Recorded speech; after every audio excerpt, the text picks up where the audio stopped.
Alors aujourd'hui, je vais essayer de vous proposer dans le premier temps un questionnement et la présentation en fait des apports des sciences cognitives. Qu'est-ce que les sciences cognitives et notamment leurs travaux sur le développement de l'enfant peuvent nous dire pour essayer d'accompagner la place du corps et de la motricité au sens large sur les pratiques enseignantes en maternelle au service du bien-être de cet élève. Et donc, pour ça, je vous propose trois points qui vont succéder. D'abord, un premier temps autour du lien qu'on peut faire assez rapidement entre cette notion de motricité, d'activité physique, de fitness, euh, de performance académique et aussi, qui est ma spécialité, la cognition et le cerveau pour ensuite aller un petit peu plus dans le détail sur une articulation plus fine autour de la place du geste dans les apprentissages. Qu'est-ce qu'on entend par geste? Et on terminera par un apport assez rapide sur le rôle du corps qui se prolongera d'ailleurs la semaine prochaine avec un atelier sur des pratiques enseignantes, donc le 8 mars. Alors pourquoi en fait interroger le lien entre activité physique, fitness, cognition, etc. Dans le contexte du bien-être de l'élève, assez rapidement, je voulais quelque part rappeler et dire que finalement la conférence, elle ne va pas porter sur cette notion-là, rappeler le fait que bien évidemment, il y a énormément d'apports de la littérature sur le rôle de l'activité physique, sur le bien-être et la santé physique de l'individu, adulte et enfant.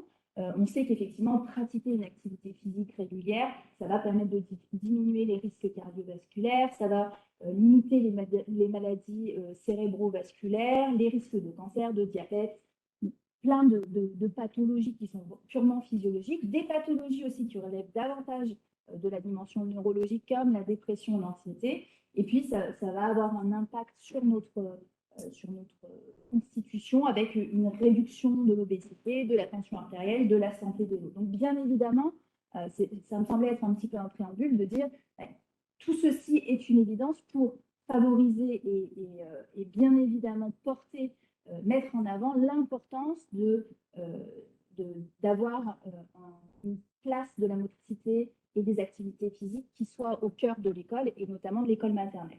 Mais le sens des propos que je vais essayer de vous transmettre aujourd'hui, il va essayer d'aller un petit peu plus loin sur des choses qui sont peut-être un petit peu plus méconnues, sur le lien qu'il peut y avoir entre l'activité physique, donc on peut penser effectivement quand on parle d'activité physique, l'éducation physique et sportive, hein, le temps de motricité qu'il peut y avoir à l'école, qui va avoir un impact sur cette dimension de fitness. Alors, à ce moment-là, quand on parle de fitness, ça renvoie à la notion finalement de bien-être physique qui est atteint et qui va limiter l'ensemble de ces maladies dont on vient de parler ici, mais également d'autres dimensions auxquelles l'activité physique elle peut être rattachée, à savoir l'éducation motrice, le développement moteur et sensorimoteur.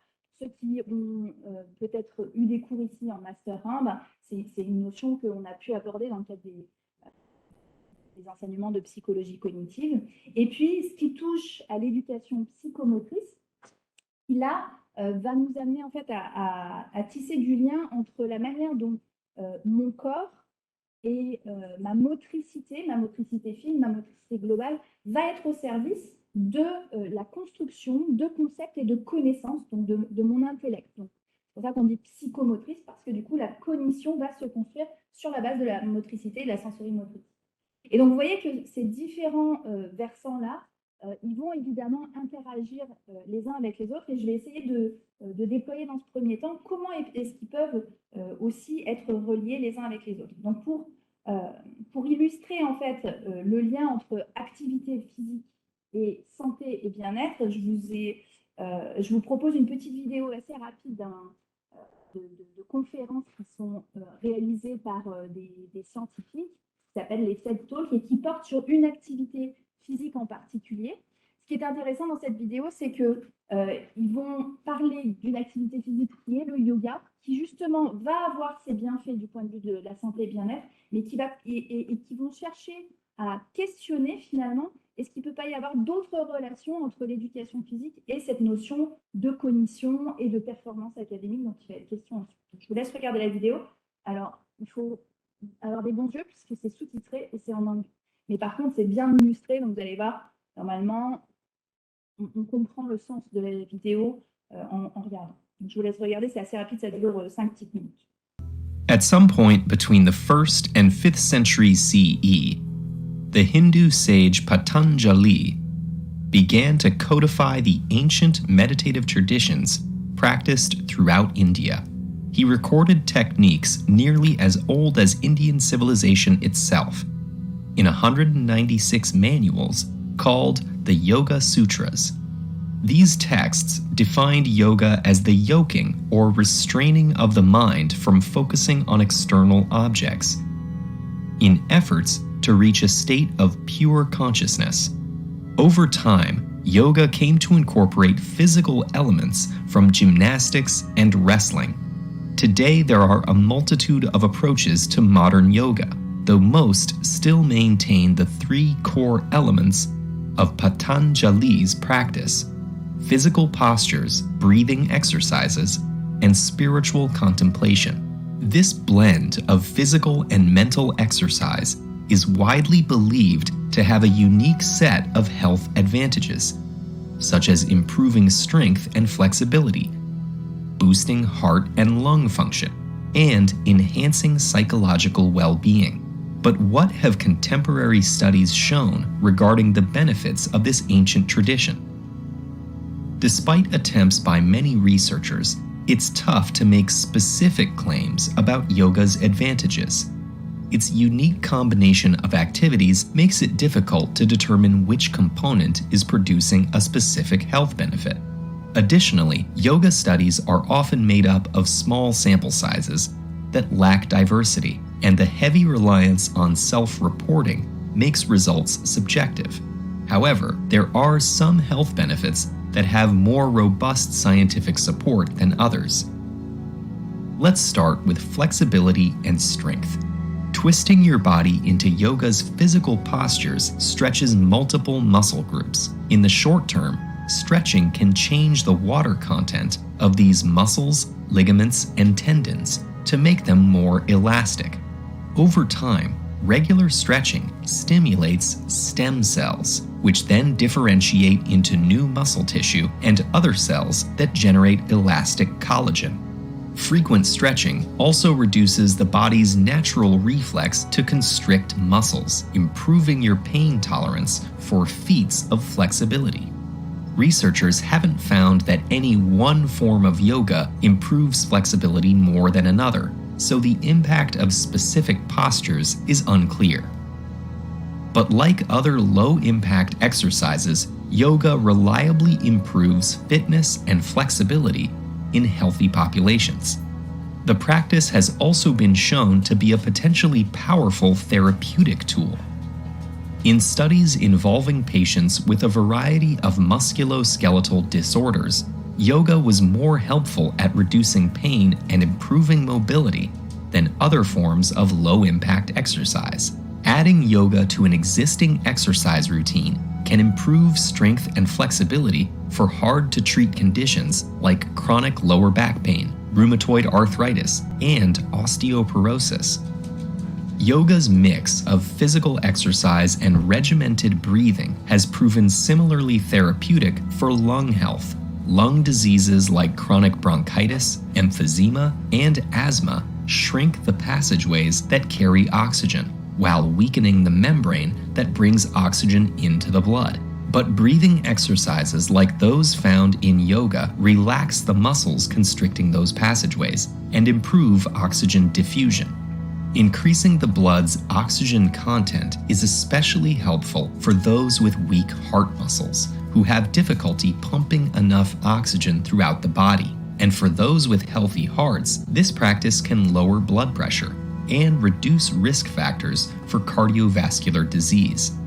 Yoga's most widely celebrated benefit may be the most difficult to prove: its psychological effects. Despite the long-standing association between yoga and psychological well-being, there's little conclusive evidence on how the practice affects mental health. One of the biggest claims is that yoga improves symptoms of depression and anxiety disorders. Since diagnosis of these conditions varies widely, as do their origin and severity, it's difficult to quantify yoga's impact. However, there is evidence to suggest that yoga can help reduce symptoms of stress, as well as meditation or relaxation. Research on the effects of yoga is still evolving. In the future, we'll need larger studies incorporating diverse participants, which can measure yoga's impact on heart attacks, cancer rates, cognitive function, and more. But for now, yoga can continue its ancient tradition as a way to exercise, reflect, and relax. Voilà. Donc là, l'idée, c'est de montrer qu'il y a un certain nombre d'études qui associent finalement à quel point on enrôle les élèves dans une activité physique, ou des adultes d'ailleurs, avec l'impact que ça peut avoir sur leur performance académique. Et là-dessus, c'est vrai que les résultats, ils peuvent être un petit peu divergents dans la littérature. Les résultats qui sont les plus positifs finalement et les plus robustes, c'est des résultats où on va associer ce qu'on appelle l'état de fitness, c'est-à-dire le niveau qui est atteint par les élèves sur son lien avec les performances académiques. L'intérêt du fitness, c'est que c'est une mesure qui est relativement précise et objective, alors que la quantité d'activité physique et l'impact que ça peut avoir au niveau du corps est moins précis, donc ça peut expliquer pourquoi on a des résultats qui peuvent être un petit peu divergents quand on s'intéresse vraiment juste à on va proposer davantage d'activité physique à l'école.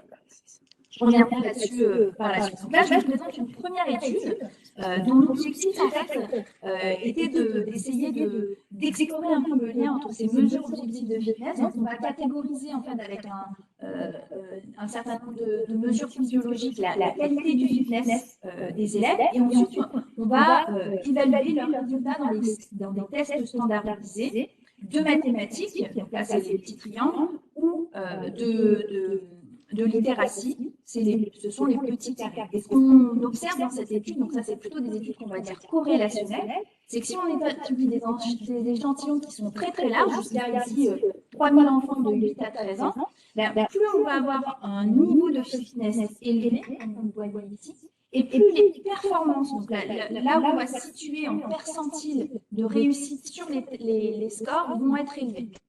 Alors, ce qui est un des éléments en fait qui interroge, c'est quels sont les mécanismes qui expliquent finalement cette association entre un état de fitness et des performances académiques qui sont augmentées. Un des intérêts de cette étude en particulier, c'est notamment de prendre en compte les informations sur les participants, notamment les informations socio-démographiques, parce que vous imaginez bien qu'un élève qui grandit dans une famille qui a peu de ressources, il va avoir peu accès à effectivement des moyens pour faire du sport et du coup conserver un état de fitness, mais en même temps, c'est un élève qui peut-être aura, du fait de son faible niveau socio-économique, des répercussions sur les performances académiques. Donc, il serait possible en fait d'avoir comme ça un facteur caché qui serait le niveau socio-économique et qui ne serait pas pris en compte dans ces études corrélationnelles. Et en réalité, ici, ce qu'on voit, c'est que ce lien il persiste même quand on tient compte du niveau socio-économique des enfants. Donc, c'est un facteur médiateur, mais ce n'est pas le seul facteur qui permet d'expliquer cette relation. Cette association, en fait, elle perdure au-delà du niveau socio-économique des familles. Donc, on a une corrélation très forte tout en contrôlant le genre et le niveau socio-économique. Et quand on regarde un petit peu l'ensemble, donc là c'est un rapport du Conseil supérieur de l'éducation nationale qui fait état finalement des résultats positifs ou négatifs des études qui ont été conduites pour évaluer cette association entre performance académique et activité physique. Et ce que vous pouvez voir, c'est que quand on regarde ici les performances scolaires et par matière, ici mathématiques ou langue, on a certaines études qui vont trouver une association positive et importante, et on a certaines études qui ne trouvent pas d'association. D'accord? Donc, ce sont des effets qui nécessitent davantage de recherche pour être confirmés. Là où on va avoir les effets les plus importants, c'est dans le domaine des mathématiques, où on a près de 86% des études qui montrent que plus on a un niveau d'activité physique élevé, et plus on va avoir une augmentation dans les performances en mathématiques. Je reviendrai sur cette notion de performance cognitive qui va être un petit peu l'objet de la suite des échanges.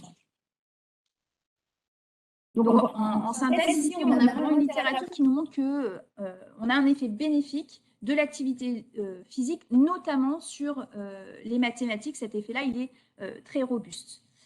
Et la question qu'on va poser maintenant, c'est est-ce que finalement, ce qui permet d'expliquer ce lien entre activité physique et performance académique que je viens de vous présenter, ce n'est pas l'existence au préalable d'un lien entre l'activité physique et la cognition, le fonctionnement cérébral de l'individu. C'est-à-dire, si on essaye de comprendre quel est le mécanisme qui permet d'expliquer le lien que je vous ai présenté, eh bien, on va aller chercher ce qui se passe du point de vue du fonctionnement intellectuel de l'élève. Et notamment dans l'étude que je vais vous présenter maintenant, je vais essayer de vous montrer que le fait d'effectuer de l'activité physique, ça va avoir un impact direct sur des fonctions cognitives comme l'orientation attentionnelle, qui fait partie des fonctions exécutives, comme vous le savez, et aussi sur d'autres fonctions cognitives dont on parlera ensuite, et que ce sont ces fonctions cognitives qui sont engagées dans les processus d'apprentissage qui vont ensuite permettre d'expliquer l'amélioration dans les performances académiques chez les élèves qui pratiquent une performance sportive. Vous me dites s'il y a des questions, si je dois dire en même temps. Donc là, ce que je vous présente, c'est les résultats d'un essai contrôlé randomisé qui s'appelle FitKids et qui a évalué finalement qu'est-ce qui se passe quand on propose à 200 enfants de 8 à 9 ans d'évoluer dans un environnement où ils pratiquent l'activité physique régulière qui est la leur. Donc ça, c'est ce qu'on appelle le groupe témoin. C'est un groupe contrôle pour vérifier ce qui se passe quand on tire au hasard. Par rapport à une situation, on va leur proposer un programme qui s'appelle FitKids sur 150 à 170 jours d'école, donc quand même sur une durée qui est assez étendue, avec un volume horaire qui est important, qui est de 1 heure par jour, et dans lequel on va proposer des activités aérobiques, c'est-à-dire où on va faire monter le rythme cardiaque notamment au travers d'activités comme endurance, renforcement musculaire par exemple, du développement des habiletés motrices autour d'activités de lancer, de précision, de motricité fine, d'équilibre, un temps de promotion de la santé également, expliquer quels sont les bienfaits finalement de la pratique physique, et des pratiques sportives qui sont réalisées dans un environnement qui est plutôt de nature coopérative et minimalement compétitif pour éviter du décrochage au niveau de la participation. Donc, quand on met en place ce programme FitKids et qu'on mesure en fait les compétences cognitives des élèves avant et après, ainsi que leur fonctionnement cérébral, ce qu'on peut voir, et qui est représenté ici à gauche, c'est le pourcentage de réponses correctes dans un test d'orientation attentionnelle. Alors, le test, vous l'avez ici en petit.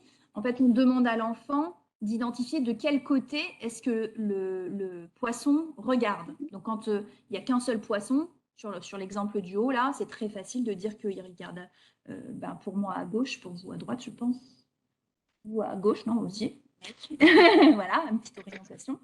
Par contre, ça va être plus compliqué quand il va y avoir des distracteurs qui viennent entourer le petit poisson. Donc, en fait, pour pouvoir répondre sur la ligne B et sur la ligne C, il va falloir être capable de faire preuve de contrôle exécutif et d'inhiber ces distracteurs pour donner la réponse de l'orientation du poisson. Donc ça, c'est un texte assez classique qui est utilisé, qui est assez rapide pour évaluer les capacités de contrôle exécutif des enfants. Et en fait, ce que vous voyez ici, c'est le score des enfants qui ont fait FitKids en orange, avant et après. Donc, on voit qu'il y a une progression qui est importante et plus importante que celle qu'on va pouvoir observer dans le groupe témoin. Donc, il y a une amélioration de manière générale des performances de réorientation attentionnelle et de contrôle attentionnel chez les enfants qui ont pratiqué cette activité cognitive. Et ce qui est intéressant, c'est que en même temps, les chercheurs, ils ont enregistré avant et après l'activité cérébrale, et notamment une onde qui s'appelle la P300, qui est caractéristique en fait de la réponse à l'orientation attentionnelle. Et plus cette onde est présente, plus elle a une amplitude importante, plus ça veut dire qu'on s'engage dans des processus de contrôle attentionnel. Et ce que vous pouvez voir, c'est que en post-test, dans les essais qui nécessitent beaucoup d'efforts de réorientation attentionnelle, les enfants qui ont réalisé FitKids vont engager davantage cette P300. Donc là, le sens en fait de cette étude, c'est de vous montrer qu'il existe des études qui, de manière assez claire, avec des échantillons qui sont importants et donc avec des résultats assez robustes, permettent de mettre en évidence qu'il existe effectivement un lien entre l'activité physique en tant que telle et la modification des compétences cognitives des enfants, et notamment parce que ça permettrait de modifier le fonctionnement cérébral. Donc, quel mécanisme biologique en fait est derrière? Il y a maintenant un certain nombre d'études, notamment qui ont été réalisées chez la personne âgée, parce que cet impact qu'on observe là dans l'étude que je vous ai montrée chez le jeune enfant, il a été aussi bien montré chez les personnes âgées avec une pratique régulière d'au moins 30 minutes sur une durée longue. Et en fait, ce qu'on se rend compte, c'est que quand on pratique régulièrement une activité physique, on va avoir au niveau cérébral de nouvelles connexions synaptiques qui vont pouvoir se créer, notamment dans la région de notre hippocampe, qui est la structure qui permet la mémorisation à long terme.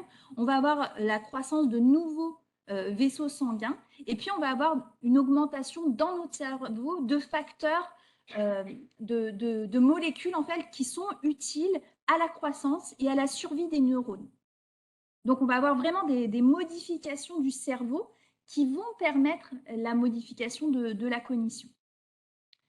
Je vous mets rapidement alors encore une fois, j'espère que là ça va fonctionner, une chercheuse qui est très influente dans ce domaine qui s'appelle Suzuki et qui a travaillé en fait sur l'impact de l'exercice physique et qui résume là en 2 minutes l'impact que cette activité physique va avoir sur l'attention, sur la mémoire, sur la régulation de l'humeur et sur notre cerveau en termes de zones d'activation. Donc, vous savez qu'il y a des zones comme le cortex préfrontal qui sont impliquées dans la régulation attentionnelle, les régions temporales qui sont impliquées dans la mémorisation. Et donc, elle va vous expliquer tout ça. Alors, OK. Donc là, en fait, ce qui est intéressant dans son propos, c'est à la fois la description des effets que l'exercice physique va avoir à court terme sur notre cerveau et donc sur notre humeur, sur notre capacité à nous concentrer. C'est-à-dire que je fais de l'activité physique, là, je sors, je marche dehors, je cours un petit peu, je reviens, je vais être davantage focus sur ce qui va se passer dans le cours.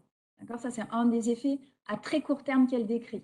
La capacité de concentration qui est liée à l'oxygénation du cerveau, qui oriente l'attention et focalise de manière très, très court terme. Et qui va aussi faire en sorte que mon système hippocampique, qui permet d'encoder en mémoire à long terme, va être disponible pour encoder de nouvelles informations. 2 effets à très court terme et des effets à plus long terme dont je vous ai parlé. Si je pratique régulièrement cette activité, à ce moment-là, je vais pouvoir avoir un impact sur la croissance de mes neurones et donc je vais pouvoir avoir des effets sur mes compétences attentionnelles, de concentration, ma mémoire à long terme et aussi sur mon humeur. Hop. Donc, pour revenir à l'exemple, enfin à ma structuration du début de la conférence, je pense que ce qu'on a pu voir ici, c'est qu'on sait effectivement maintenant qu'il existe entre l'activité physique et la cognition une relation de causalité, c'est-à-dire que le premier va causer des modifications sur notre cognition et notamment parce que ça va modifier notre cerveau. Et donc, il est très probable, mais ce n'est pas complètement établi, que ce soit par ce biais-là que notre cognition, du coup, impacte et améliore les performances en mathématiques et en littératie.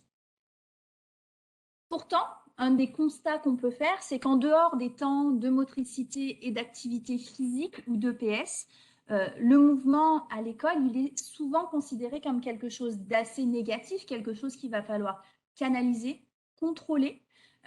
Donc là, je vous mets une petite citation de Puig-Adreno qui dit que la structuration de l'espace scolaire est emblématique d'un ordre institutionnel qui place d'un côté les adultes qui se tiennent debout, en surplomb, d'ailleurs là on en est dans une bonne représentation, et face à tous, en position assise, arrimés à un bureau dans lequel il n'y a pas de mouvement pour représenter la concentration. Alors qu'en fait, les recherches qu'on vient de voir ici, elles mettent en évidence que la situation de mise en activité, c'est quelque chose qui, en amont d'une phase de concentration, va être particulièrement efficace. Une petite question. Quel est l'effort fourni? Dans ces études, Tu viens de citer sur Celle-ci? le fait quelle est la teneur des efforts fournis.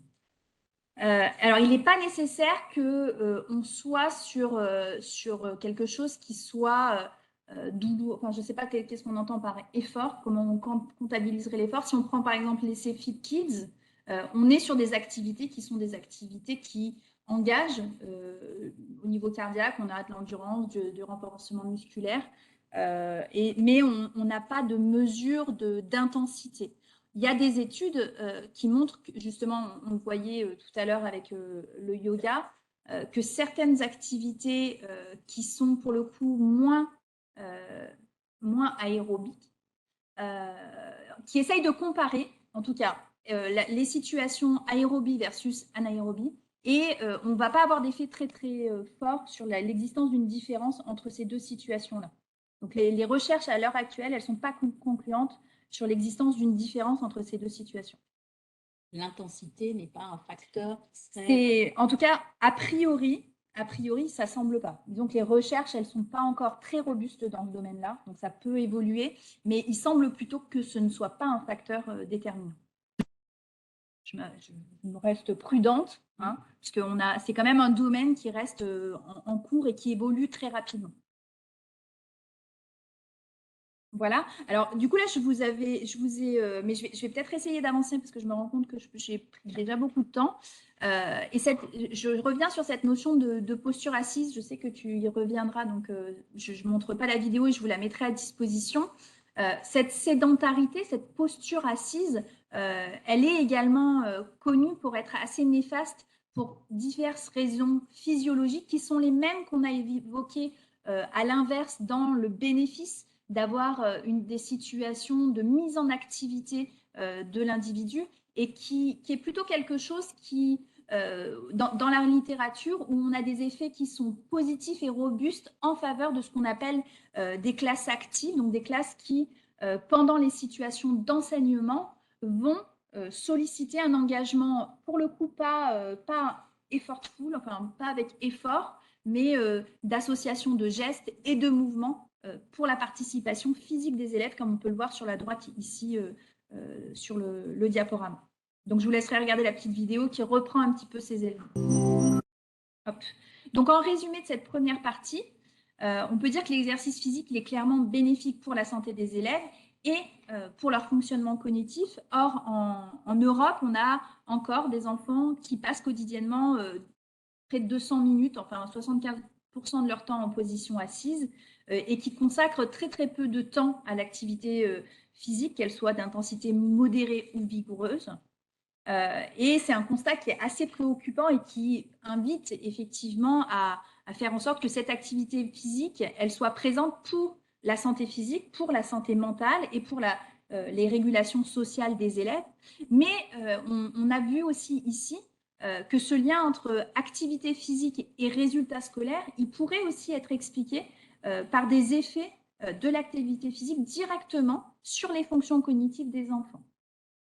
Donc plus spécifiquement, on aurait des fonctions cognitives telles que la mémoire, l'attention et l'humeur qui seraient mobilisées dans ces situations-là. Donc moi, je vous ai mis un petit qu'est-ce que je retiens de cette première partie pour essayer de faire un résumé. Je pense que le sens de ce premier temps-là, c'est de vous dire finalement, la mémoire, l'attention, l'humeur, globalement la cognition, elle va dépendre de la pratique d'exercice physique. chez l'adulte, si on a une pratique régulière de 30 minutes, 3 à 4 fois par semaine, ça permet des changements cérébraux et cognitifs tels que ceux que je vous ai décrits dans la vidéo ou que la chercheuse Suzuki vous a décrit tout à l'heure. Chez l'enfant, la pratique d'activité physique va améliorer leur fonction cognitive. Et à l'inverse, je vous ai mis sur la droite plutôt quelque chose à retenir comme étant un petit warning de quelque chose auquel il faut être attentif pour ne pas basculer dans ce biais-là, c'est qu'une posture assise qui serait trop longue pourrait être quelque chose qui serait néfaste du point de vue physiologique, même à l'école, qu'on soit dans le secondaire, dans le primaire ou en maternelle, bien évidemment. D'où l'importance d'avoir au moins des récréations actives pour tous. Donc maintenant, ce que je vous propose, c'est de basculer sur quelque chose qui va aller encore un petit peu plus loin du point de vue du développement moteur et être encore un petit peu plus précis sur les articulations entre ces mécanismes de mouvement, d'action et les mécanismes de construction de la cognition à travers la place et le rôle du geste dans les apprentissages. Donc là, je m'appuie notamment sur un article, je vous ai mis aussi sur la première partie, je vous ai mis les références systématiquement, si vous souhaitez approfondir les références théoriques sur lesquelles je me suis appuyée.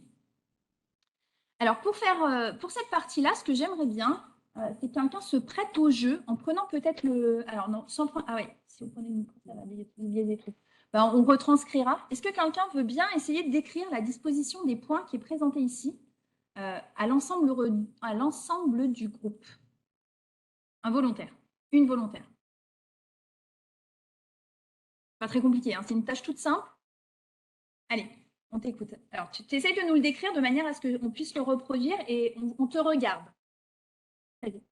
Alors, en fait, je ne vais pas répéter ce qu'elle a dit, mais par contre, je vais vous retranscrire ce qui est essentiel dans ce qu'on a pu voir.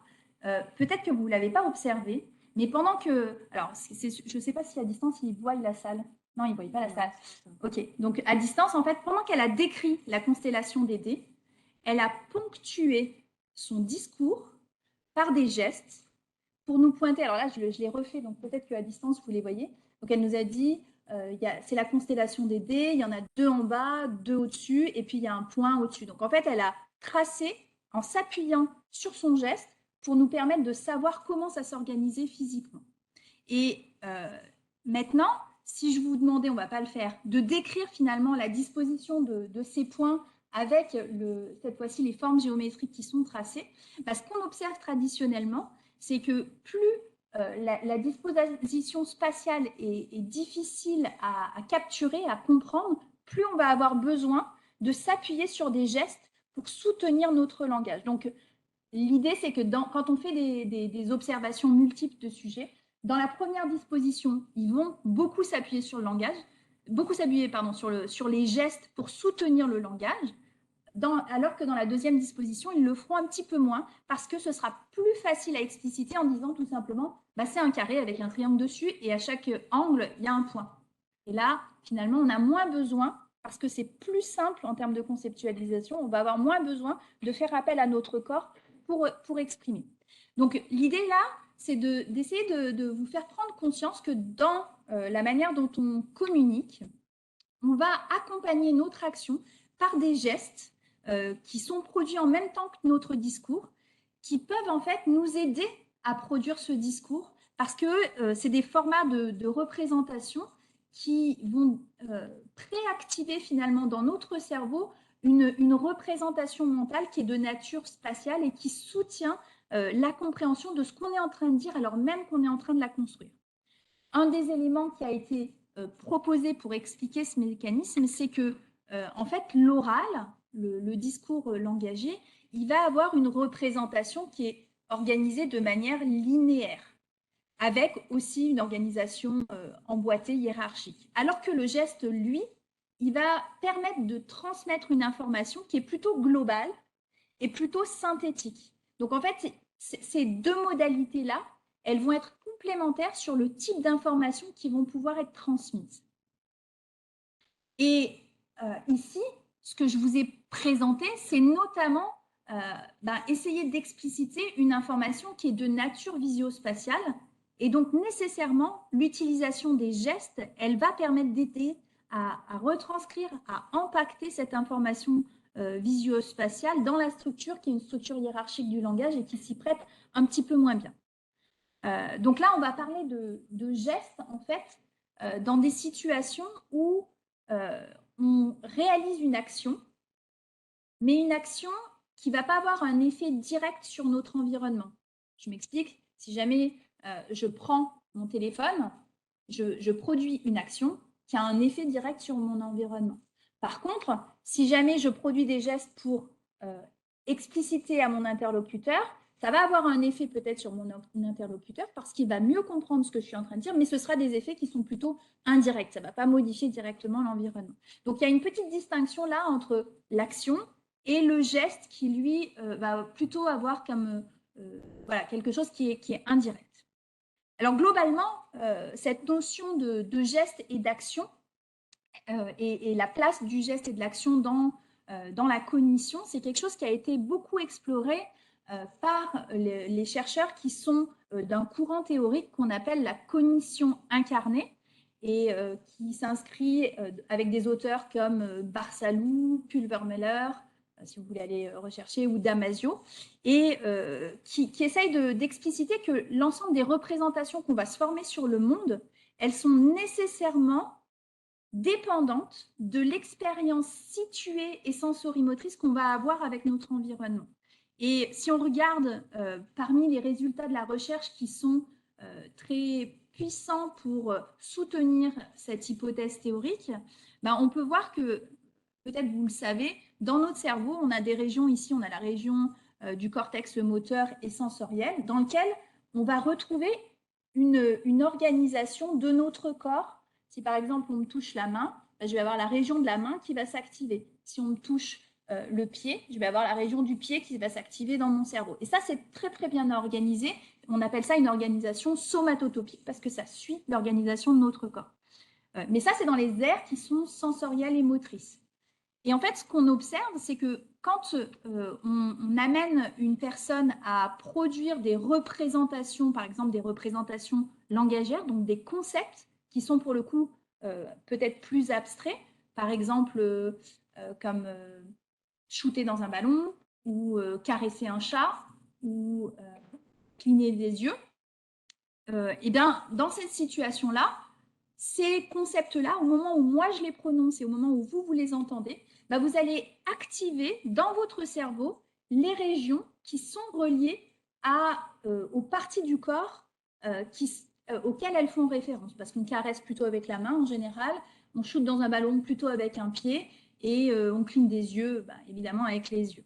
Donc globalement, on va avoir le réseau d'activation des concepts langagiers qui implique ici les régions langagières qui sont autour de l'aire de Broca, mais qui va également impliquer les régions sensorielles et motrices qui sont en lien avec la représentation du corps. Donc là, ici, par exemple, vous avez l'activation d'un mot qui est relié à la jambe, l'activation d'un mot qui est relié au bras, qui est un petit peu en dessous le bras, et, pardon, l'activation du réseau qui est relié au visage, qui est encore un petit peu en dessous.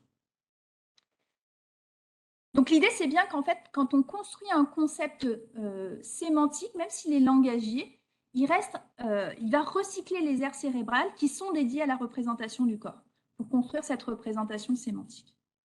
Et pour le geste, en fait, donc ça c'est vrai pour toutes les actions, mais pour le geste plus particulièrement dont je vous parlais tout à l'heure, ben en fait, on se rend compte que la plupart des enfants, ils vont utiliser des gestes avant même de parler. Et ces gestes-là, ils vont précéder, en fait, et ça c'est quelque chose qui a été observé de manière systématique dans des études longitudinales et développementales, ils vont précéder l'apparition des concepts linguistiques et de la formulation lexicale par l'enfant du mot. Et une des hypothèses qui est formulée ici, c'est que ces gestes qui sont produits par l'enfant très tôt, ils vont avoir un rôle dans la mise en place de ces progrès langagiers qui vont pouvoir être observés. Vous voyez ici que l'enfant qui est dans le square, il demande à sa mère, qu'est-ce qui se passe? Qu'est-ce que tu as? Qu'est-ce que tu veux me demander? Donc, on est ici bien sur un geste qui communique une information. Je vous présente deux jalons en fait, dans l'organisation de ces gestes et je sais que Séverine reviendra peut-être plus en détail sur les formes de gestes. Au niveau de cet apprentissage, le premier type de geste qui va apparaître dans le développement de l'enfant, c'est le geste déictique de pointage. À 8 mois, l'enfant va pouvoir pointer ou orienter pour indiquer une information de position, parfois associée à du langage. Donc, par exemple, l'enfant il va pouvoir dire doudou. L'objectif ici, c'est de complémenter ce qui est présent dans le langage. Quelle est la nature de l'objet? C'est le doudou, avec un geste qui va localiser cet élément dans l'espace.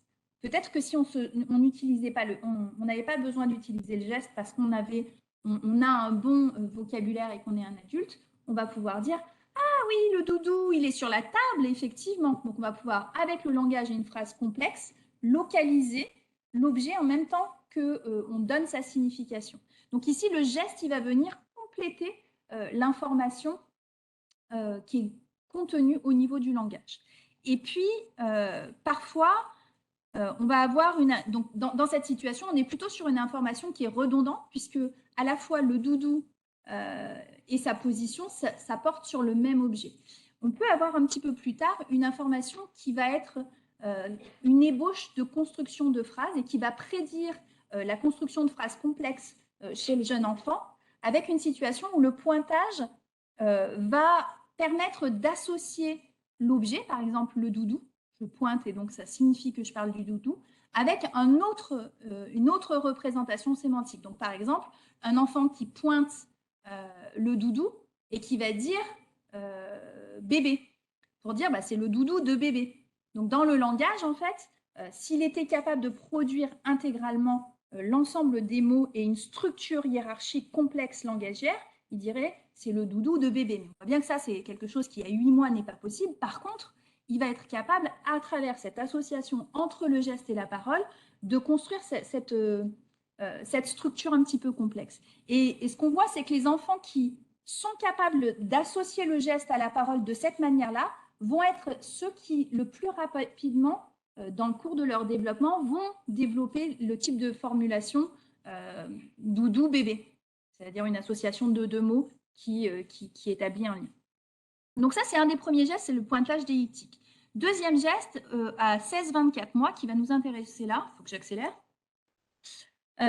c'est l'apparition de gestes qu'on dit iconiques. Par exemple, quand on fait ça, non, je ne suis pas d'accord, je n'en veux pas. Hein. Ou alors, ok, d'accord. Ou ben, je sais pas, un poisson, un oiseau. Voilà. On peut avoir des gestes là qui vont fonctionner un petit peu comme des mots parce qu'en fait, ils vont représenter le sens qu'on pourrait donner dans les mots que je vous ai notés ici. Donc, un geste iconique, il va transmettre du sens et ce geste, il peut être de nature très structurée, répété culturellement et sa forme peut avoir un impact très très fort pour être compris ou pas. Par exemple, si je vous fais ça et que vous avez fait de la plongée, vous savez que ça veut dire OK. Par contre, si je vous fais ça, ça ne veut pas dire OK, ça veut dire quelque chose d'autre. D'accord ? Donc, la forme du geste à ce moment-là, elle est très précise pour avoir une signification. Là, dans ce développement-là, quand l'enfant produit spontanément, on n'est pas sur cette précision forcément de la représentation du geste. Alors maintenant, on va passer un petit peu à d'autres observations sur ce geste-là, parce qu'en fait, ce qu'a découvert la chercheuse Golden Meadow, en s'intéressant à des procédures, notamment de conservation des quantités que vous devez connaître avec la tâche de Piaget sur la conservation des quantités, elle s'est intéressée un petit peu aux réponses verbales qui étaient données par les enfants dans ces situations-là. Et elle s'est rendue compte que, vous savez, quand on fait cette tâche de conservation des quantités, on présente des jetons à l'écran. On en présente par exemple 5, ou face à l'enfant, pardon, 5 sur la table, 5 en face de moi. Et puis, je vais étaler une des rangées de jetons. Et je vais lui demander, ben, est-ce qu'il y en a toujours la même quantité? Il y en a toujours autant. Et l'enfant, qui est au début de la construction des quantités, il va être perturbé par l'étalement spatial et il va avoir tendance à être ce qu'on appelle, ce que Piaget a appelé non conservant, c'est-à-dire il va dire, ben non, là, il y en a plus parce que ça prend plus de place. Donc, sans faire référence à la cardinalité. Et Piaget, en fait, lui, ce qui l'intéressait, c'était la réponse des enfants, et notamment la réponse des enfants non conservants, parce qu'il avait observé que dans le langage, certains étaient capables, même s'ils disaient qu'il n'y en avait pas la même quantité, de donner des arguments qui laissaient entendre que peut-être ils avaient un début de débauche de compréhension de cette notion de conservation des quantités.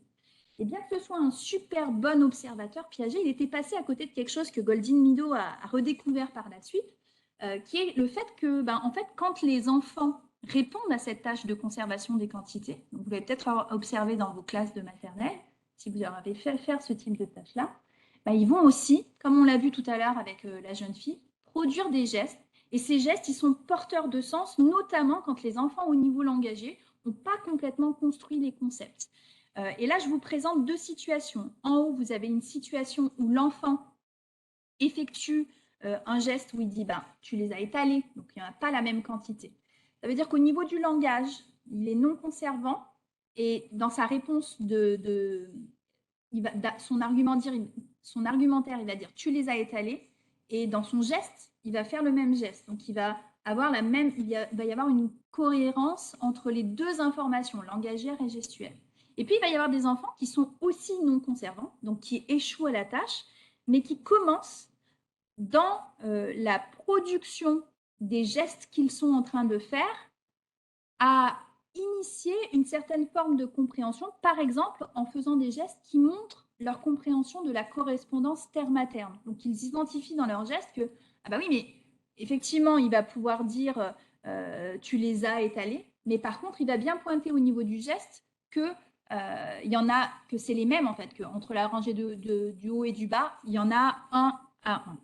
Donc dans ces situations, en fait, ce que dit Goldin-Mido, c'est que ça va être important pour les parents et les enseignants d'être attentifs à ces gestes pour essayer justement de les traduire en paroles, pour essayer de fournir aux enfants des informations qui peuvent être importantes pour l'enfant du bas à verbaliser parce que ça signifie qu'ils sont à un moment propice pour acquérir un concept nouveau et une compréhension d'un concept nouveau. On est vraiment là sur une situation qui nous permet d'identifier ce qu'on appelle la zone proximale de développement. Il est proche de se développer. Et effectivement, Goldin-Mido, elle montre que si on donne des explications sur le principe de conservation des quantités, pas des liquides, des quantités aux enfants qui sont en bas là, avec la non-correspondance, c'est eux qui vont être le plus à même de progresser vers des compétences de conservation des quantités par rapport aux enfants qui, eux, ont aussi bien au niveau du langage que du geste, pas du tout acquis une représentation de la conservation des quantités. Donc, il y a vraiment ici quelque chose qui est de l'ordre de l'observation de l'enseignant, des gestes qui peuvent être produits par l'enfant comme étant un indicateur important et pertinent pour être utilisé dans les retours. Alors après, un autre point sur lequel je voulais attirer votre attention, je ne ferai pas la représentation du corps. je finis sur. Ouais. Un autre aspect qui me semblait intéressant, c'était de pointer que finalement, les locuteurs, on l'a vu, ils font des gestes spontanés quand ils parlent. Et ces gestes, ils vont transmettre de l'information. Ça, on l'a déjà dit. Mais il va falloir être attentif au fait que quand on est enseignant, ces gestes, ils peuvent véhiculer des informations qui vont être captées par les enfants. Et donc, il faut être attentif à ne pas produire des gestes qui peuvent les induire en erreur, de la même manière qu'on est attentif, par exemple, quand on fait une formulation de consignes, à la manière dont on va formuler ces consignes, et il va falloir être attentif à la manière dont on réalise des gestes. Je pense par exemple à la notion de cardinalité pour dire, voilà, là c'est l'ensemble des 5 jetons. Donc mon geste là, il dit l'ensemble et non pas je pointe le dernier qui représente juste ici la situation d'ordre. Et je vous montre ici juste un petit exemple d'une vidéo où ce petit garçon que vous voyez à droite, Vous avez juste à savoir que il vient d'avoir un musicien qui vient d'entrer dans la salle et qui a joué de la musique. Et la dame qui est là, elle va lui demander qu'est-ce qui portait le musicien, qu'est-ce qu'il portait. Donc il pourrait répondre, bah, il portait une guitare, il portait des baskets, il portait plein de choses. Et le musicien ne portait pas de casquette. Et l'enfant va répondre, bah, il portait un chapeau de musicien, il portait un chapeau de reine. Et je vous laisse regarder la petite vidéo et vous me dites pourquoi, à votre avis, est-ce que l'enfant y répond. A music hat. A music hat? Was he wearing anything else that you can remember? Yeah. Yeah. A queen hat. A green hat? Oh. A queen hat. A queen hat. Wearing. Au début. Donc en fait, elle fait là, elle fait un geste de Was he wearing anything else that you can remember? une casquette sur la tête. Et donc l'enfant, il est attentif à ce geste-là. Il perçoit cette information comme étant potentiellement importante et ben, il l'attribue à ce qu'il a mémorisé. C'est-à-dire qu'il fait une interprétation qui est erronée parce qu'il a confiance en l'adulte qui est en face de lui. Et donc, il dit, bah ouais, il devait avoir un chapeau, bah tiens, un chapeau de musicien. Donc, c'était un musicien, ça, je suis quand même. Puis après, il peut continuer vers d'autres choses, un chapeau de reine, etc. Donc, c'est important à la fois la qualité et l'exactitude des gestes qui vont accompagner le langage. Au niveau de ce langage-là, justement, encourager les enfants à faire des gestes, ça va permettre d'activer leurs connaissances implicites, en les rendant plus particulièrement réceptifs aux situations d'enseignement. Et quand on va être, par exemple, dans des situations de partage de livres, des situations de lecture, le fait de, à la fois soi-même en tant qu'enseignant, produire des gestes pour accompagner l'histoire et la compréhension, par exemple, avec des mots de vocabulaire qui peuvent être nouveaux, en disant, ben, il verse, imaginons qu'ils ne connaissent pas le mot de vocabulaire, il verse dans la bouteille, il est en train de verser, ou de transvaser, un mot qui peut être peut-être plus compliqué, ou bien ben, il y en a 1, 2, 3, on accompagne avec du geste encore une fois, et on demande à l'enfant de produire ce geste, c'est quelque chose qui va effectivement rendre l'enfant plus réceptif à ce vocabulaire et qui va lui permettre de mieux mémoriser cette information. Donc ça, tous ces éléments-là, je dirais qu'ils sont en faveur d'un rôle du geste dans la construction du langage de l'enfant et dans l'observation de ces gestes comme véhiculant de l'information qui est utile à l'enseignant. Maintenant, je voudrais, dans ce temps-là, vous montrer que le langage, une fois qu'il est maîtrisé, et ben, le geste, il peut jouer un rôle dans d'autres domaines, des domaines comme les équations mathématiques, et c'est ce que je vais vous montrer, des tâches d'équilibre, on doit dire si ça tient en équilibre ou pas, donc plutôt scientifiques, des énigmes logiques, des explications scientifiques et même du raisonnement moral, parce que le geste, il aurait une dimension de communication qui serait très importante. Alors pour mettre en évidence le rôle du geste pour l'enseignant, ce qu'elle a fait Goldin Mido, c'est qu'elle a utilisé des enfants qui sont un peu plus grands que des enfants de maternelle. Elle a utilisé des enfants de 8 ans à peu près, et elle leur a demandé de résoudre les équations que vous voyez tout en haut, où vous avez 6 plus 3 plus 4. Là où c'est souligné, on n'a pas la réponse. Et ensuite, vous avez plus 4. Et donc, le rôle de l'enfant, c'est de trouver qu'est-ce qui doit être mis à l'endroit où il y a le petit souligné ici. D'accord ? Et en fait, dans cette situation, à 8 ans, on se rend compte que ce que font les enfants comme erreur, c'est qu'ils vont faire 6 plus 3, 9, plus 4, 13. Et du coup, ils vont écrire soit 13, soit ils vont faire 13 et encore rajouter le 4 qui est là et dire, voilà, la bonne réponse, c'est 17. J'additionne tout et je le mets à l'endroit où on attend une réponse de moi. D'accord ? Donc, ils n'ont pas compris la notion d'égalité de part et d'autre qui est nécessaire. Et donc, pour étudier un petit peu la place du geste dans ces apprentissages, ce qu'elle va faire, Goldin Mido, c'est que dans un premier temps, elle va filmer et, des enseignants qui réalisent en fait une explication de comment résoudre ce type de problème à des enfants, alors qu'ils sont en train de l'expliquer à des enfants. Et elle observe qu'effectivement, les enseignants, ils vont faire des gestes qui vont accompagner et qui vont permettre de comprendre qu'il faut qu'il y en ait la même quantité des deux côtés.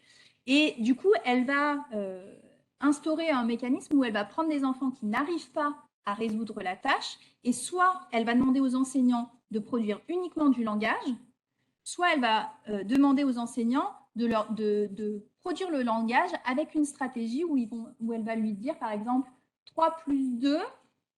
Donc là, je ne sais pas si vous voyez sur la diapo en haut, on voit qu'il y a écrit 3 plus 2 plus 8 égale quelque chose plus 8. Vous voyez là-bas, tout en haut? OK.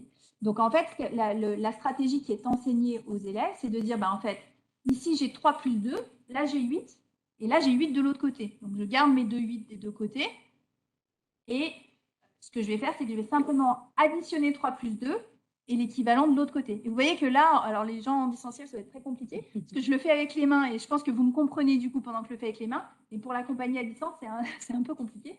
Donc la place du corps, là, elle est indispensable pour faire comprendre qu'on fait une addition et qu'on va la reporter dans l'espace qui est libre parce qu'il y en a la même quantité des deux autres côtés. Une autre stratégie qui peut être enseignée, c'est je fais le total de ce qui est à gauche, donc je fais une addition, 3 plus 2 plus 8, et ensuite j'enlève, donc avec un geste de soustraction, j'enlève le 8 qui est de l'autre côté.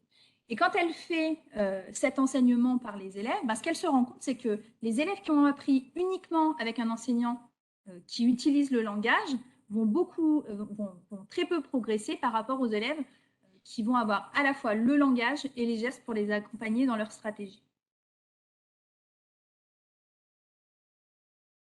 Après, ouais, voilà, c'est ça. Donc, je pense que je conclue là-dessus. Donc, en conclusion de cette première partie, ce qui est à retenir, je pense, c'est que les enfants, ils produisent des gestes qui les aident à parler, à penser, à mémoriser et à apprendre. Et les enseignants, ils doivent être attentifs à ces gestes au moment de l'observation des compétences des élèves pour pouvoir les aider à émerger quand ils en ont besoin, quand ils sont dans leur zone proximale de développement, leur fournir des rétroactions qui sont efficaces. Et le fait de promouvoir chez les élèves l'utilisation de gestes pour accompagner le langage, c'est quelque chose qui va permettre le développement et l'apparition d'un langage plus développé.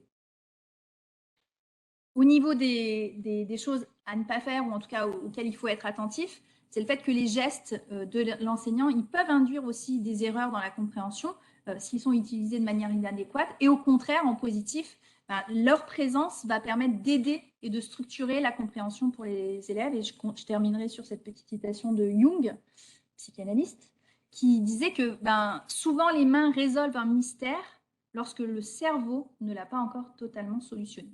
Donc, on va voir maintenant ce qu'on peut faire, ce qu'on va essayer de faire ensemble de ces apports de la recherche dans nos pratiques professionnelles. Donc, j'ai repris quelques axes évoqués par Madame Gomez et on va essayer de les décliner. Donc, j'ai déjà pris ce premier axe, un exercice physique régulier va modifier les structures cérébrales et leurs fonctions, permettant une amélioration des fonctions cognitives. Elle nous a parlé de la mémoire, de l'attention, je rajouterai des fonctions exécutives telles que l'inhibition, la flexibilité mentale, et on peut rajouter aussi ce qui a été dit du point de vue du changement d'humeur. Donc on a des espaces qui sont mobilisés dans les dynamiques et dans les emplois du temps d'école maternelle, le PS, vous savez, vous souvenez peut-être que les prescriptions vont dans le sens de 30 à 45 minutes par jour. Il va sans dire que si on se dit, tiens, aujourd'hui non, je ne fais pas de PS parce que plein de choses, l'impact, il n'est pas anodin du tout. Je suis régulièrement en visite de classe et c'est vrai que parfois, on a tendance, pour finir une activité, à sauter par-dessus ce créneau de PS ou tout simplement quand on débute, vous êtes beaucoup de débutants là dans la salle à Lyon, parce que c'est un moment qui peut être un petit peu anxiogène aussi, on n'a pas trop envie d'y aller parce que la gestion du groupe est un petit peu plus compliquée. Vous voyez, l'effet, il va être inverse. L'effet, il va être inverse parce que si vous ne sortez pas avec vos enfants de l'espace de la classe, qui est un espace assez contraint, et si vous ne mobilisez pas leurs besoins moteurs, pour les raisons que nous avons évoquées avec Alice, vous allez voir que l'effet, il va pas forcément aller dans le bon sens non plus. Donc, c'est quelque chose d'important et d'essentiel.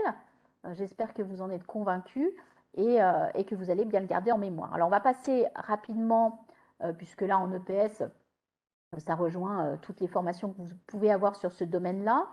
Et que Alice Gomez nous expliquait que finalement, peu importe l'activité qui est au cœur de cette activité motrice, que ce soit des activités plus type relaxation, expression corporelle, on peut parler de la danse, mais aussi des activités qui engagent d'autres motricités comme la course, le lancer, etc. Il n'y a pas forcément, au regard des recherches actuelles, une différence. Donc, on ne va pas s'attacher à prioriser peut-être certains types d'activités. Il me semble que ce qui est intéressant en EPS, c'est la variabilité qu'on peut faire au travers de différentes séquences.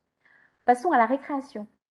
Un moment indispensable qui, dans les textes, devrait être mobilisé durant 30 minutes par demi-journée, avec peut-être une petite parenthèse quand les enfants font la sieste l'après-midi, pour lesquels, effectivement, la sieste peut être la récréation, pardon, peut être mise de côté.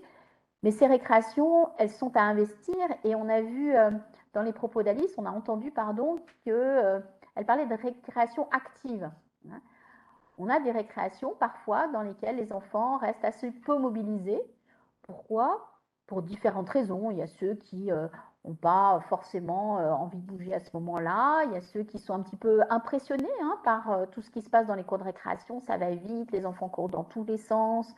Quand on n'a pas l'habitude du groupe, ça peut être un petit peu anxiogène. D'ailleurs, dans les classes de petites sections en début d'année, on voit bien ça. Ils n'ont pas tellement envie d'aller en récré.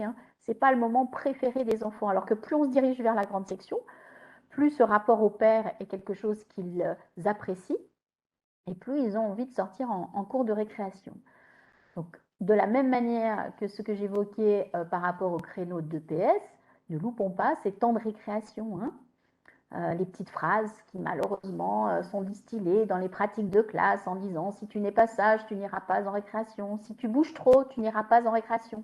Vous voyez, c'est complètement antinomique avec ce qu'on voudrait mobiliser, puisque si un enfant bouge déjà sur d'autres temps, c'est qu'il a un besoin moteur fort, que ce besoin, on l'a vu au travers de ce qui nous a été dit précédemment, va servir les apprentissages.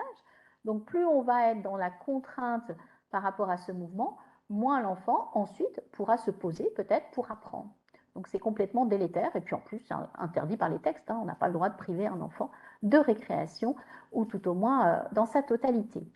Donc laissons sortir nos élèves en récréation. On a certains courants pédagogiques. Si on est chez des puristes montessoriens, il y a des expériences sur le Rhône avec des classes qui ne sortent pas, qui expliquent qu'elles font leur récréation en classe. On a parlé aussi au travers des apports de la recherche de finalement cette oxygénation du cerveau. On a besoin d'oxygène, on a besoin aussi d'alimenter ce cerveau pour qu'il continue de bien fonctionner. Donc même si on est dans un espace intérieur, alors quand il pleut des cordes, pourquoi pas, mais ponctuellement, quand on est dans un espace intérieur, mais on ne régénère pas non plus de la même manière ce qui va être impactant au niveau de notre cerveau. Je pense à un autre temps qui vous concerne plus ou moins, mais qui est le temps de restauration scolaire ou des temps périscolaires. Et je suis amenée à travailler avec ces professionnels, en animation notamment, et avec les ATSEM, en expliquant bien que ce temps-là, même quand il pleut, 3 gouttes, fait à l'intérieur, n'a pas le même impact sur les enfants. Et vous savez que les débuts d'après-midi sont souvent difficiles dans les écoles. Soit ils sont sur des temps très très conséquents de récréation, où là il y a tellement d'intensité, tellement d'efforts qu'ils peuvent être assez épuisés.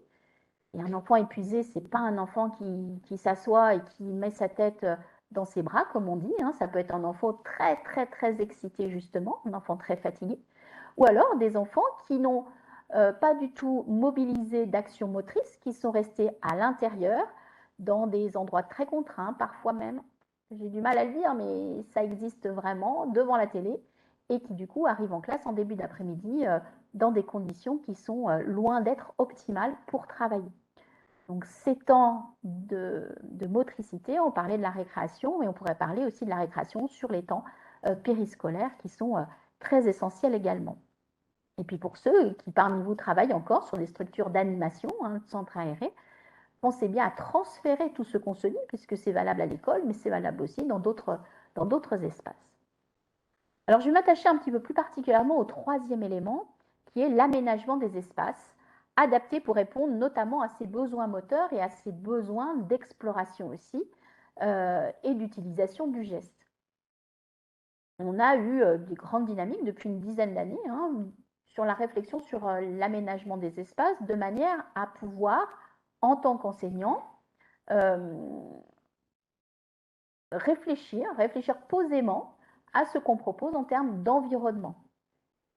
Il y a même des dynamiques de recherche, pas seulement sur l'action motrice, mais des dynamiques de recherche qui travaillent sur ces interactions entre l'environnement et les manières d'apprendre des élèves. Vous avez quelques exemples avec Anne-Marie Fontaine ou M. Brugère qui a travaillé sur la toute petite enfance, mais qui sont intéressantes et qui s'appellent une dynamique d'écologie développementale, environnementale, et qui est effectivement un courant de recherche qui se développe aussi en réponse à ce besoin fort en lien avec l'environnement. Alors, qu'est-ce que ça signifie aménager l'espace? Aménager l'espace, comme c'est cité effectivement, comme c'est indiqué dans les programmes, de la maternelle, donc ont été revus en 2021, là. Dans ces programmes, il est indiqué que c'est une dynamique d'école qui doit se situer déjà à l'origine de cet aménagement. Donc, il est important que les équipes d'école puissent réfléchir à ce qu'on vient de se dire et notamment à ces recherches, de manière à pouvoir proposer aux élèves un environnement qui réponde à ces besoins d'activité. Il y a déjà le contexte dans lequel on les place. Puis on verra petit à petit ce qu'on fait à l'intérieur des classes. Mais ce contexte global, il est très important. Donc une réflexion, par exemple, sur les couloirs, la manière dont les couloirs sont parfois très encombrés et ne permettent pas finalement aux enfants de se déplacer de manière assez active. Les enfants parfois sont contraints de passer dans des espaces assez étroits et sur lesquels beaucoup d'attention sont mobilisées et du coup qui empêchent peut-être tout ce qu'on disait au niveau de ce développement de l'action motrice. On peut penser aussi aux espaces communs de l'école. Donc il y a une réflexion globale à avoir sur l'utilisation d'espaces communs. Il y a parfois des salles qui servent très peu de temps dans les écoles. Je pense aux couchettes qui servent essentiellement les après-midi. Les matins, finalement, ce sont des espaces où pourraient être mobilisées beaucoup d'actions, si on y réfléchit, ou des ateliers où les enfants seraient en posture de mobiliser leur corps de manière globale. Si on s'approche de la classe, mais il y a aussi une réflexion à avoir en tant qu'enseignant. Chaque enseignant se doit de réfléchir à cet aménagement en réponse à ses besoins moteurs très prégnants sur l'école maternelle et on pourrait même dire sur l'école élémentaire aussi, ce serait une bonne réflexion à avoir. Il est difficile d'imaginer aujourd'hui qu'un enseignant puisse entrer dans sa classe et se dire « bon, je fais avec ce qui est installé, puis je vais travailler comme ça.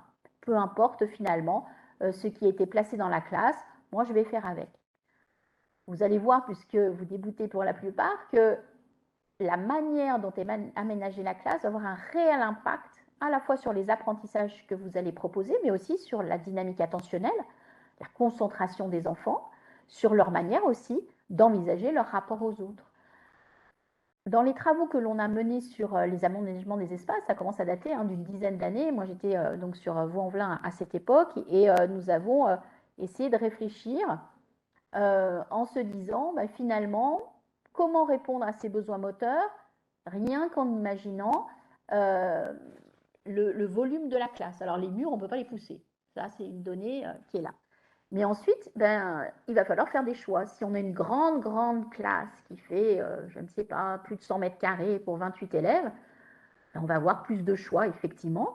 On va peut-être mettre des choses plutôt du côté des murs. On va peut-être réfléchir à alors des choses qui bousculent un peu les enseignants, mais la place du bureau de l'enseignant. Est-ce qu'on a vraiment besoin dans une grande pièce du bureau de l'enseignant? Peut-être, pour poser un certain nombre de choses, et ça ne va pas poser problème. Mais si notre classe fait 60 mètres carrés, voire à peine 60 mètres carrés, il va falloir qu'effectivement on réfléchisse davantage à certaines choses. Est-ce que donc ce fameux bureau de l'enseignant, est-ce qu'un meuble pour ranger quelques papiers de dessin, est-ce que ce chevalet de peinture, bref, on va essayer de réfléchir à ce qui peut être placé différemment ou tout simplement enlevé de manière à ce qu'il y ait beaucoup plus d'espace pour que les élèves, qui sont assez nombreux, puissent se mouvoir. Donc, je vous montre quelques photos sur lesquelles on... Alors là, c'est des cours de récréation.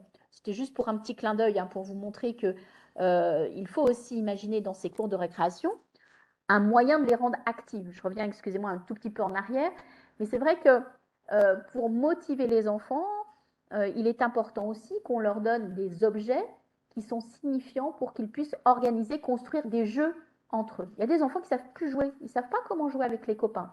Alors ils vont aller de droite, de gauche, et puis au bout d'un moment, ils vont s'asseoir dans un coin de la classe et rien ne va vraiment se passer. Alors on a la fameuse organisation des vélos, hein, des trottinettes, qui parfois est un véritable casse-tête dans les écoles. Hein. Il y a des bagarres pour les vélos, il y a le jour des jaunes, le jour des bleus, le jour des filles, le jour des garçons, bref, plein d'organisations qui ont été trouvées par des enseignants en essayant d'améliorer les choses et qui sont très pertinentes, mais un peu éprouvantes pour l'enseignant, il faut l'avouer.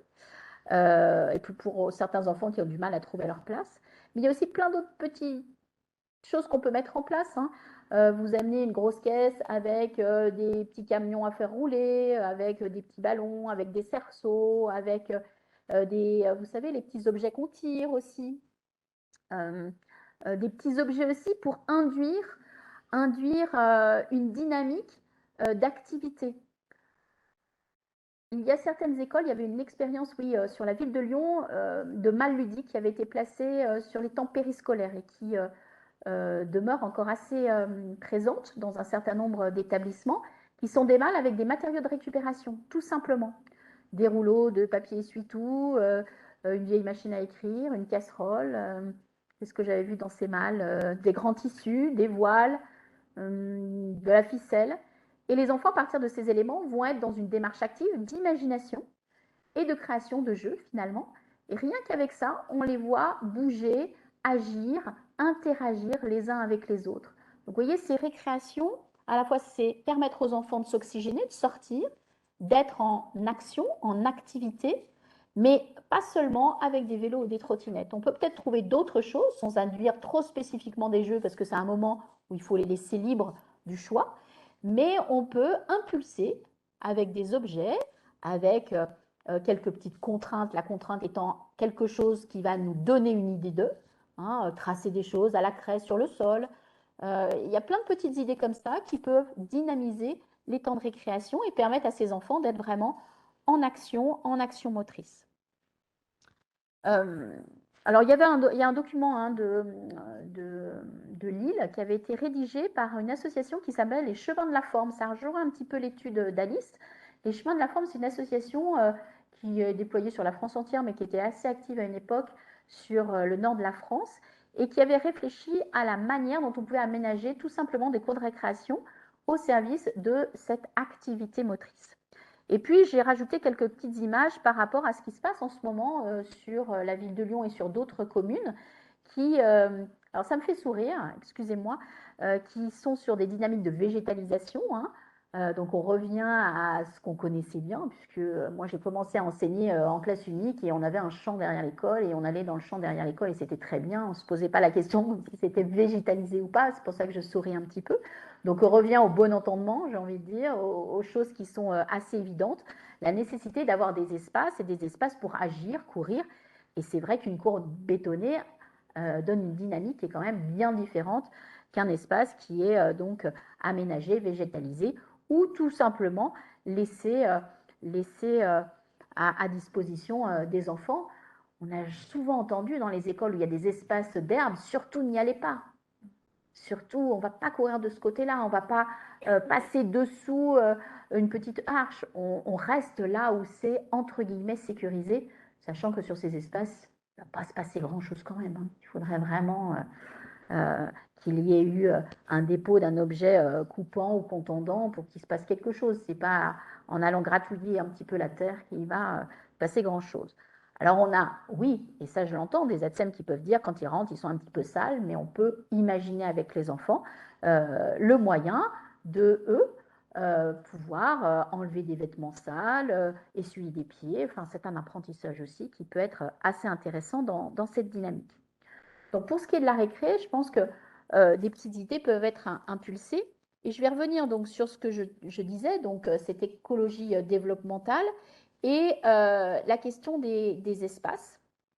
Donc j'avance parce que je veux trouver mes petites photos, voilà. Donc quand on a réfléchi sur les besoins moteurs dans les écoles dont je vous parlais, hein, sur l'Est lyonnais, on est parti du principe qu'il fallait absolument que les besoins de déambulation, les besoins d'être actifs et d'expérimenter soient présents pour les élèves dès leur entrée en classe. C'est-à-dire que je me mets à la place d'un enfant et dès qu'il arrive en classe, il est important que non seulement il puisse entrer en apprentissage, mais aussi avoir la possibilité d'être en action motrice. Et sur ces quelques photos, hein, on voit des petits objets à tirer, des vélos, et une classe notamment, et je vais vous remontrer des photos, ce ne sont pas des classes extraordinaires, hein, c'est juste des classes qui ont fait le choix de permettre en parallèle des apprentissages, d'avoir des véritables espaces moteurs. Donc on voit à gauche par exemple un banc, une arche, un tapis, un espace pour grimper. C'est une classe ordinaire ça. Ce n'est pas une salle de motricité. Dans la classe, l'enseignant avait justement réinstallé des éléments qui faisaient partie de la salle de motricité, mais estimé que c'était très important que ces enfants, ces élèves, puissent agir d'un point de vue moteur dès le début de la matinée, dans l'idée, comme on l'a vu avec Alice, de leur permettre ensuite de pouvoir avoir une attention plus soutenue, d'avoir une mobilité cognitive de manière générale beaucoup plus efficiente. Donc, c'est aussi des dynamiques réflexives qui sont intéressantes. Alors, dans toutes les classes, on ne peut pas toujours le faire, mais il faut peut-être y réfléchir. C'est, me semble-t-il, intéressant d'y réfléchir. Voilà un autre espace qui avait été aménagé dans une classe avec un couloir. Finalement, en mettant quelques bancs, on peut agrandir sa classe et permettre peut-être qu'à des enfants, qu'à des moments, les enfants puissent être sur des petits porteurs et circuler. Là, j'ai une autre enseignante dans la photo qui est plus en bas, qui avait aménagé tout le long de sa classe des petits parcours comme ça, où ils pouvaient monter sur des petits escaliers, passer sur des plots et finalement agir physiquement à un moment donné. Donc, ils étaient sur une activité et quand ils avaient ce besoin-là, ils se levaient et ils allaient faire leur petit tour de classe, hop, ils revenaient faire leur travail. Ils avaient passé un moment à explorer aussi l'espace physiquement et on voyait tout à fait, alors à cette époque-là, j'étais dans l'intuition. Donc, on avait lancé ça sur une base intuitive et les recherches actuelles vont finalement converger dans ce sens-là. Donc, il faut le réfléchir à la fois pendant les récréations, me semble-t-il, pendant ces espaces et ces temps de paix, ça c'est incontournable, mais ça ne veut pas dire que dans sa classe, on ne va rien faire non plus. Si on veut que nos élèves puissent être concentrés, c'est souvent ce que vous citez, hein, oh là là, ils ne sont pas attentifs. Et qu'est-ce que vous citez la plupart du temps comme raison pour laquelle ils ne sont pas attentifs? J'ai entendu ce matin, puis du coup, on n'y est pas revenu. Les écrans, nous disait Yasmine ce matin, les écrans, ce n'est pas que les écrans. Hein. C'est un peu facile de se dire que ce sont les écrans. Les écrans ont un impact, et on réexpliquera, ça nous mènerait un peu trop loin aujourd'hui, mais notamment sur les dynamiques attentionnelles, de manière générale, mais c'est surtout ce qu'on ne fait pas quand on est devant un écran qui est important. Et du coup, c'est cet aspect moteur qu'il va falloir prendre en compte parce que beaucoup d'enfants ne sont pas attentifs parce que justement, ils sont contraints. J'appelle ça l'effet cocotte-minute. Hein. Plus effectivement on est dans une contrainte physique alors qu'on a un besoin fort de bouger, ben forcément, il y a un moment donné, ben, entre guillemets, ça explose. Vous vouliez poser une question? Oui, tout à fait, le sommeil peut avoir un impact, vous avez raison. Donc, c'est l'ensemble de ces éléments auxquels il faudra réfléchir et c'est un des mots qui me semble fondamental dans notre dynamique à l'école maternelle actuelle, c'est de partir des besoins des enfants, puisque c'est bien de ça dont on parle. Un besoin de sommeil, de bien manger, etc., d'avoir un rythme, un besoin d'être sécurisé, un besoin aussi qu'on oublie quand je vous demande de citer les besoins, hein, je parle à mes étudiants, quand je vous demande souvent de citer les besoins, le besoin moteur, il ne vient pas tout de suite, alors qu'il est essentiel ce besoin moteur, mais nous aussi, on l'a peut-être un petit peu oublié dans nos modes de vie, dans lesquels tout va vite et finalement on prend peut-être moins le temps de bouger, hein, on essaye de gagner du temps en se déplaçant moins. On est dans une dynamique où il faut se dire et se redire que c'est aussi important que le reste. Allez, encore une petite série de photos. Donc là, on est toujours dans des vraies classes. On n'est pas en salle de motricité. Vous voyez, les couchettes ont été mises là parce que l'après-midi, dans cette classe aussi, la classe était transformée en couchette. En bas, c'est une classe de petite section. Mais à droite, c'est une classe de moyenne section hein, qui effectivement était sur un jeu mathématique qui avait été installé dans la classe et qui finalement était resté pour faire un petit chemin. Et l'enseignante l'avait laissé pour que les enfants, sur une période, puissent effectivement être dans cette dynamique-là. Vous savez, ces périodes, je finis juste là-dessus, avant Noël, hein, il y a une période un peu difficile, je trouve, avec un trimestre qui paraît un petit peu long, où là, on minimise vraiment, alors peut-être la fatigue, parce que ce n'est pas toujours si simple à gérer en classe, mais ce besoin moteur qui est là aussi très prégnant. Oui. Alors, ils peuvent être temporaires ou pérennes, ça dépend effectivement à la fois de la manière dont on peut répondre de diverses manières à ces besoins. C'est-à-dire que si j'ai une grande classe, je peux le laisser toute l'année et le faire évoluer. Si j'ai une classe plus petite, je vais pouvoir le faire évoluer en fonction aussi du développement de mes élèves. Je ne vais pas avoir les mêmes besoins en début d'année qu'en fin d'année, que ce soit en petite section, moyenne section ou même grande section. Regardez l'évolution des aménagements de classe. Hein. Quand j'ai fait cette étude donc sur Vaux-en-Velin il y a une petite dizaine d'années, j'avais commencé par faire des photos dans toutes les classes que je pouvais croiser dans les groupes scolaires. Et j'avais fait faire un petit jeu aux enseignants. Je leur demandais d'identifier le niveau de classe en fonction des photos que j'avais faites. Et on s'était aperçu qu'en fait, il n'y avait pas de différence aussi notable que ça entre les petites sections et les grandes sections. Alors que vous imaginez bien qu'en termes de développement, ce n'est pas du tout la même chose. Pas du tout la même chose. Alors, j'en veux pas aux enseignants, hein, on essaye de faire comme on peut toujours, mais dans une priorisation d'objectifs, le besoin moteur, il faut le prioriser aussi, quoi. Vraiment. Voilà pour ce que je voulais vous dire en termes d'aménagement. Encore des aménagements là par rapport à des coins regroupement. Alors je ne dis pas que c'est un idéal, c'est juste une réflexion à avoir. Si on a d'autres espaces pour mobiliser le mouvement, on peut imaginer avoir peut-être un regroupement avec des bancs. Mais si on n'a pas d'endroit pour mobiliser du mouvement, peut-être que ces 4 bancs qu'on utilise finalement que le matin, ils peuvent se transformer d'une autre manière. Donc attention à ne pas lire mes photos dans un sens qui serait détourné. Ce n'est pas pour modéliser, hein, dire il faut absolument pour qu'ils puissent bouger, mettre une ligne avec du scotch par terre.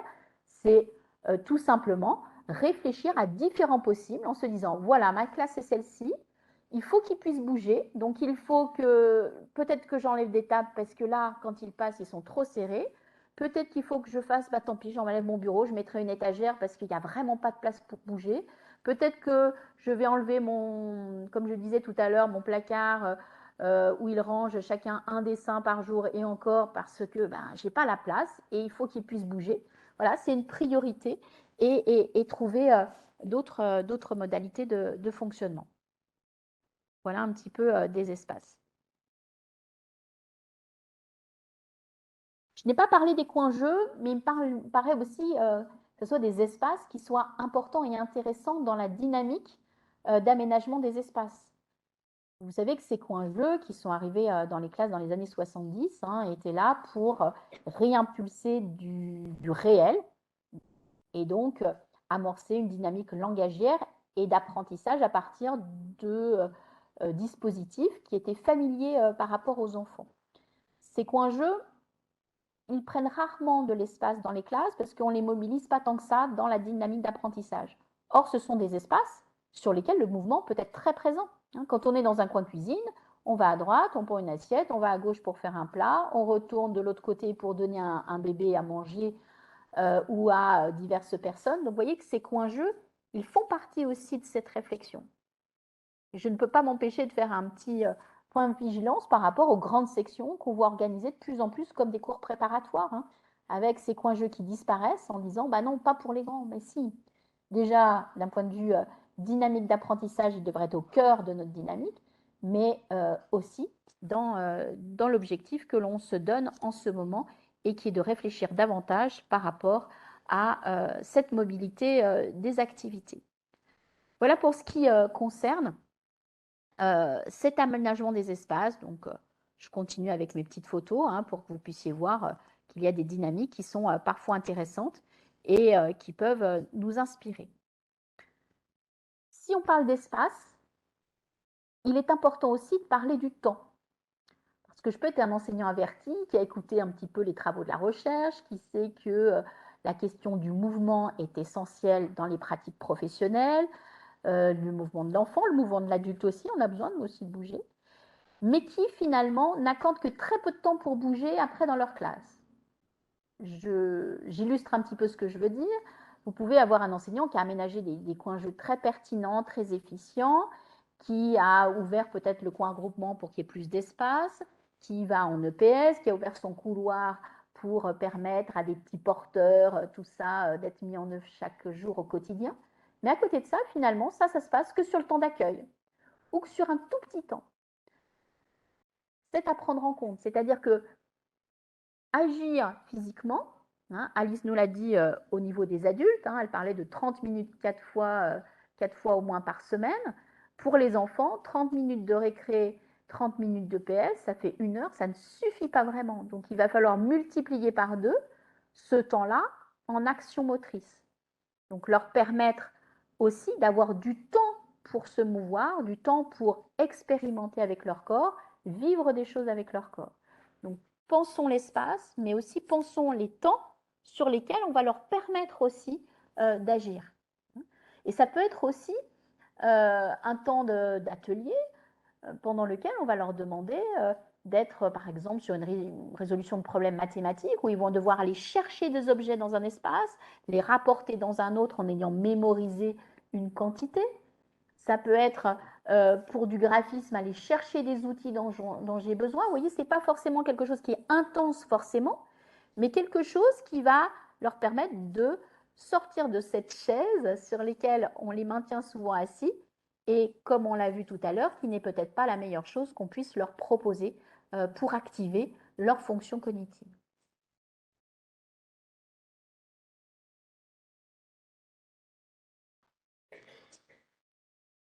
Je ne peux pas passer à côté de la dynamique aussi qui va s'engager au niveau de la posture du professeur des écoles. Là, on s'est orienté vers les temps pour et ce que je peux faire pour permettre à cet enfant d'être dans un environnement adapté, d'avoir du temps pour mobiliser son corps et avoir une action qui est très centrée là-dessus. Alice citait tout à l'heure ce malentendu scolaire, hein, et cette représentation qu'on a de l'école, qui est de se dire qu'un enfant est attentif, un enfant est réceptif s'il est assis, qu'il nous regarde, je disais ce matin en cours, dans le blanc des yeux, hein, bien fixement. Alors que ça, c'est des représentations qui sont assez erronées. Un enfant peut très bien apprendre. Là, je vous vois en face de moi, il y en a qui ont un mouvement de leur corps, il y en a qui paraissent moins attentifs, mais ça ne veut pas dire qu'à la fin de nos propos, ils auront moins retenu de choses que les autres. Parfois, effectivement, c'est pour l'enseignant une question par rapport à lui, par rapport à la manière dont il se sent respecté ou écouté tout simplement. C'est vrai qu'en tant qu'enseignant, on a un petit peu un défaut professionnel qui est d'avoir besoin d'avoir les yeux centrés sur vous pour vous sortir écouter, porter, etc. Et pour les enfants, mais effectivement, ça fonctionne différemment. Alors j'aime bien cette phrase qui est « contraindre cet enfant qui explore le monde avec son corps ». Donc il a une étape de son développement où il a besoin d'explorer avec son corps. Vous savez qu'au niveau du cerveau, hein, ces allers-retours et ces tâtonnements sont essentiels pour construire toute notre connexion neuronale. Et finalement, à ce même enfant, hein, à qui on permet d'explorer le monde et à qui on dit c'est important de manipuler, d'expérimenter, ben on lui demande de rester tranquille. Donc c'est quand même assez antinomique et c'est pourtant un mouvement qui est très partagé dans nos fonctionnements. N'oubliez pas que ce besoin, moi je le dis et le redis, je sais qu'on aura beaucoup répété cet après-midi, mais c'est important, ce besoin de mouvement, il est fondamental et il est aussi fondamental que de respirer. Hein. Donc ne l'oublions pas. Et oui, j'ai envie de dire, c'est vraiment sur notre posture et notre manière d'accepter les choses aussi que les choses se jouent. Hein. On peut dire à des enfants au bout d'un moment, hein, parce que le mouvement impulse le mouvement, donc quand vous en avez 2, 3 qui bougent, ben forcément tous les enfants bougent. Mais quand vous sentez qu'il se passe quelque chose, que ça bouillonne, comme on dit quand on fait la classe, c'est peut-être qu'il y a un réel besoin derrière. Donc plutôt de se fâcher en disant mais c'est pas possible aujourd'hui, alors on parle beaucoup de la météo à la maternelle, hein. Donc il va bientôt neiger, il y a du vent, tout ça. Peut-être trouver l'explication dans le manque de besoins moteurs et de se dire bon, ça bouge dans tous les sens, stop, j'arrête, je vais leur permettre d'être en action motrice, je vais dans la cour, je vais dans la salle de motricité, je reste dans ma classe et je fais quelque chose, une grande ronde, un jeu mimé, de l'expression corporelle, de manière à ce que il y a une soupape, quelque chose pour souffler, que leur cerveau puisse reprendre un petit peu sa concentration et son attention, et qu'ensuite, ces petits élèves puissent revenir et qu'on puisse exiger d'eux un moment de concentration intense. Hein. Cette alternance entre les moments plus intenses cognitivement et des moments où on permet cette action motrice et cette régénération de leur capacité est quelque chose qu'on va construire aussi dans l'emploi du temps. C'est un petit lien aussi que je voulais faire. Il faut que quand on construise un emploi du temps, on ne soit pas juste sur le planning parce qu'à telle heure j'ai EPS, c'est aussi réfléchir à cette alternance entre ces temps forts et ces temps faibles. Ça, c'est Raphaël Ram, si ça vous intéresse, qui a fait une thèse sur ce champ-là, les temps forts et les temps faibles. Donc, essayer de construire l'emploi du temps en tenant compte de ça. Et puis, on a un autre axe à développer, c'est le lien aussi avec la chronobiologie, hein, la manière dont notre corps vit au fur et à mesure de la journée. Voilà, donc pour cette première partie, bien penser à ces différents temps, ces espaces et sa posture au regard de ce besoin-là. J'ai pris un autre axe ensuite, qui est le deuxième axe qu'a évoqué Alice, qui concerne plutôt la cognition qu'on dit incarnée et également tout ce qui est de l'ordre du geste dans les apprentissages langagiers et dans les apprentissages plutôt mathématiques, quand on parle de manipulation. Alors, dans ces cas-là, comme il a été dit précédemment, le geste qui est produit par l'adulte, on va déjà voir ce geste produit par l'adulte, il est là pour aider l'apprenant. Il nous a été donné différents exemples. Hein. Le geste peut constituer tout d'abord une stratégie d'étayage. Ça va être un moyen d'accompagner l'enfant dans un apprentissage. Le geste, il est donc conscientisé par l'enseignant et c'est ça qui manque presque. Vous avez peut-être l'impression, là, depuis qu'on a commencé ce temps d'échange, qu'on vous dit des choses qui, intuitivement, étaient déjà présentes dans vos têtes. Mais ça, on le savait déjà, on le sentait. Voilà, il n'y a peut-être pas besoin de la recherche pour le justifier. Bon, moi, j'en ai besoin un petit peu de temps en temps de la recherche pour le justifier parce que mes représentations, elles peuvent être fausses aussi. Donc, c'est pour ça que je voulais partager avec vous ce que dit la recherche. Donc, la recherche cautionne mon intuition, je savais, etc. Mais ça ne veut pas dire forcément qu'ensuite, quand je mets en place des gestes pédagogiques, des gestes professionnels, j'ai réfléchi aux gestes que je fais. Et ça, c'est quelque chose qui n'est pas si évident quand on débute. Mais Alice nous a parlé aussi de gestes parasites. Parfois, on a des gestes qui ne sont pas en cohérence avec ce qu'on veut dire. De la même manière où, vous le savez, de temps en temps, notre faciès, nos mimiques, ne veulent pas dire la même chose. Quand on se fâche avec un enfant avec un grand sourire, vous l'avez vu, ça n'a pas le même impact que quand on fronce les sourcils et qu'on fait une petite mimique un petit peu fâchée. Là, c'est la même manière pour les gestes. Quand on dit à un enfant « viens », mais en faisant un geste comme ça, pour lui, ça peut être le contraire. Hein. Il peut l'entendre comme « pars vite ». Autant il va falloir donc faire attention à notre expression faciale, il va falloir aussi faire attention à nos gestes. Et ce qu'on peut en dire, c'est que ce sont de véritables gestes pédagogiques. Donc, bien entendu, il y a aussi d'autres recherches qui sont menées en dehors des sciences cognitives, puisque notre entrée cet après-midi, c'était les sciences cognitives. Mais vous avez peut-être entendu parler des travaux de Bucheton, hein, je les reciterai, les travaux de Jean Duvillard. Il y a aussi un enseignant qui est parti en retraite, mais qui était à l'INSPE avant et qui a beaucoup travaillé sur le regard, la voix, le geste aussi au travers des mains et la posture globale du corps qui implique une réaction du public qui est en face de vous et donc, en l'occurrence, des enfants. Le geste, on l'a vu, favorise la mémorisation. Donc, on peut imaginer aussi qu'on puisse mobiliser ce geste pour aider les enfants à retenir. Vous avez cité tout à l'heure assez rapidement les comptines, hein, tout ce qui est les petites chansons mimées, le théâtre. On sait très bien que tous ces éléments vont concourir à la mémorisation.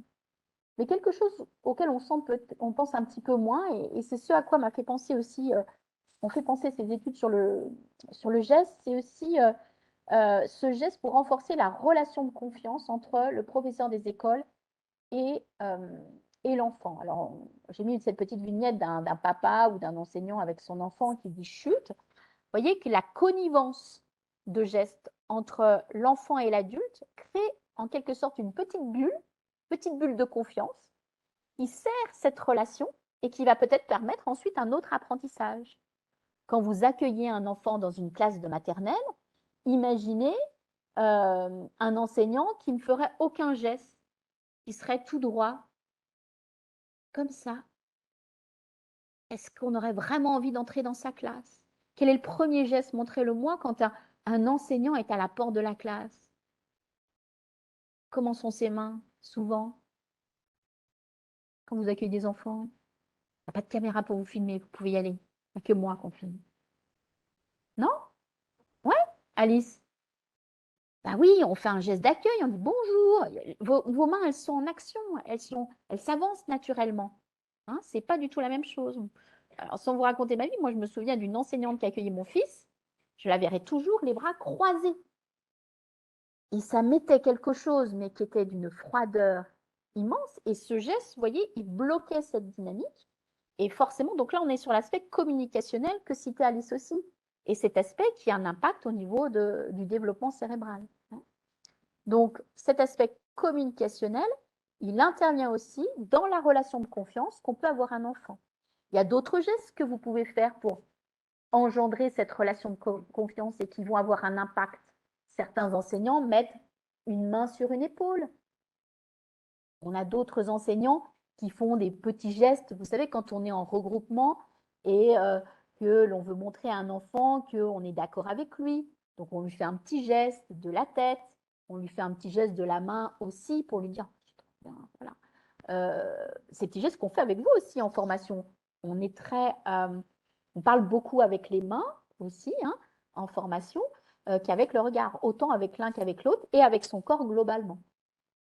Il y a des formateurs qui préfèrent être assis derrière leur bureau et d'autres qui circulent dans la classe, d'autres qui sont devant le bureau. On n'a pas le même impact au niveau des étudiants. Je ne dis pas que c'est mieux ou pas bien, mais réfléchissez à l'impact et à ce que vous voulez faire vivre derrière. Donc, troisième élément, pour moi, c'était cette relation de confiance. Et puis, et ça a été beaucoup dit, le fait de capter et de maintenir de l'attention. S'il y a quelque chose qui se passe, forcément, je vais arriver à attirer davantage le regard ou tout au moins l'écoute, l'attention de ces jeunes élèves. Alors, le geste, il peut prendre différentes formes. Ça vous a été dit, mais on va le reprendre un petit peu. Ça peut être des gestes très signifiants. Le geste de « on va bientôt aller dormir », on va chanter quand on veut effectivement être sur une locution. Ça peut être montré, ça peut vouloir dire « tout va bien ». On parle de mime, on parle d'emblèmes. Hein. Emblèmes, c'est des symboles qui sont finalement partagés sociétalement. Là, elle nous parlait de son expérience en plongée, Alice, mais on pourrait avoir d'autres codes. Hein. Dans d'autres univers, on a des codes qui peuvent se jouer avec les mains aussi. On l'a dit, les gestes du visage, parce que pour moi, le geste, ce n'est pas seulement la main. Hein. Et Alice nous a montré comment cette cognition a été incarnée au niveau du corps et que notre cerveau s'alimentait à la fois quand, vous savez, l'exemple de la caresse du chat, mais aussi à d'autres niveaux. On a vu aussi que le langage était important pour permettre à l'enfant d'entrer en compréhension, mais en étant associé à la parole. Il faut bien distinguer le langage des autres univers de compréhension. Quand on est en langage, notre objectif en tant qu'enseignant de maternelle, c'est de faire en sorte que l'enfant se mette à parler à un moment donné. Donc, il va falloir qu'on accompagne le geste de la parole, puisque c'est notre objectif final.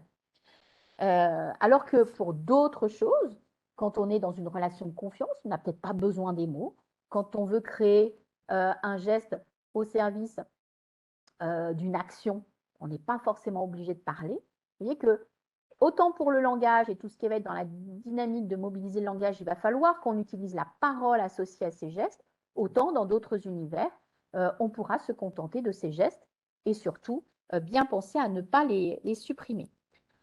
Alors, j'ai choisi de rajouter à la petite liste qu'avait commencé Alice, le geste de pointage pour le langage et tout ce qui est acquisition du vocabulaire entre 18 et 24 mois, quand les enfants commencent à lire, à montrer et ça, et ça, et ça, et que nous, on répond dans ce sens-là. Mais il y a aussi différents types de gestes. Et celui dont on n'a pas trop parlé, c'est le geste de battement.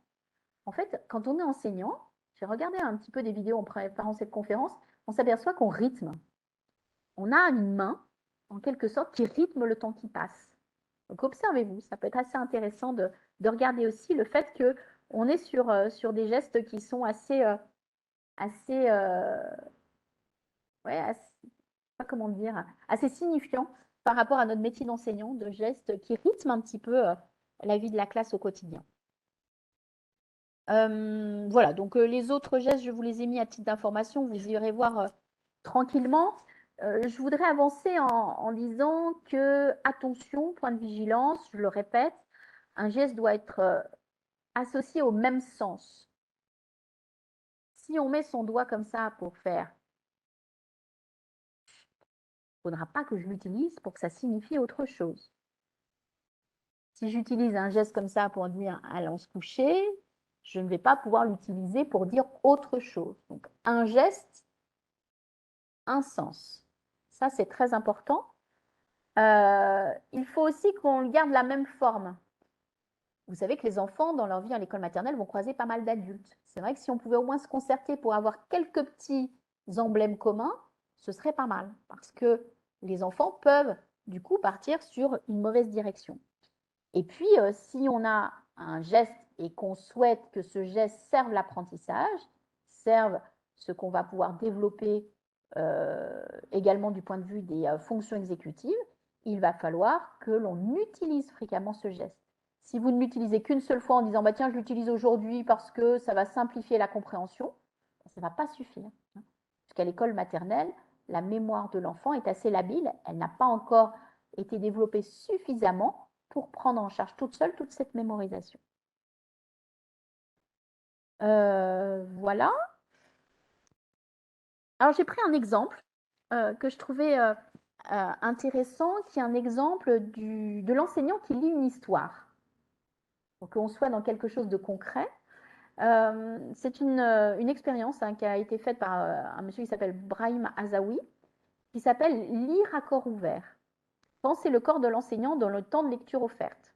Donc, dans cette lecture, dans cet acte de lecture, qui est une lecture, donc, on dit offerte pour une lecture qu'on propose aux enfants de manière un petit peu côté plaisir. Voilà, il n'y a pas de travaux scolaires derrière, on va dire ça comme ça. Vous voyez la posture, alors les photos sont un petit peu petites, mais tout en haut, on appelle ça le corps pupitre. Vous voyez, l'enseignant, ici, c'est un travail qui a été fait avec des PES, il y avait une liste de petits livres qu'ils ont utilisés. Lisez l'album en le mettant devant, se cachant derrière. Donc, vous voyez bien l'aspect pupitre. Il tient le livre. Bon, voilà, c'est le porteur du livre. Il y a donc l'autre qui tient le livre de manière un petit peu décalée. Ce n'est pas le même pupitre, mais c'est un pupitre quand même.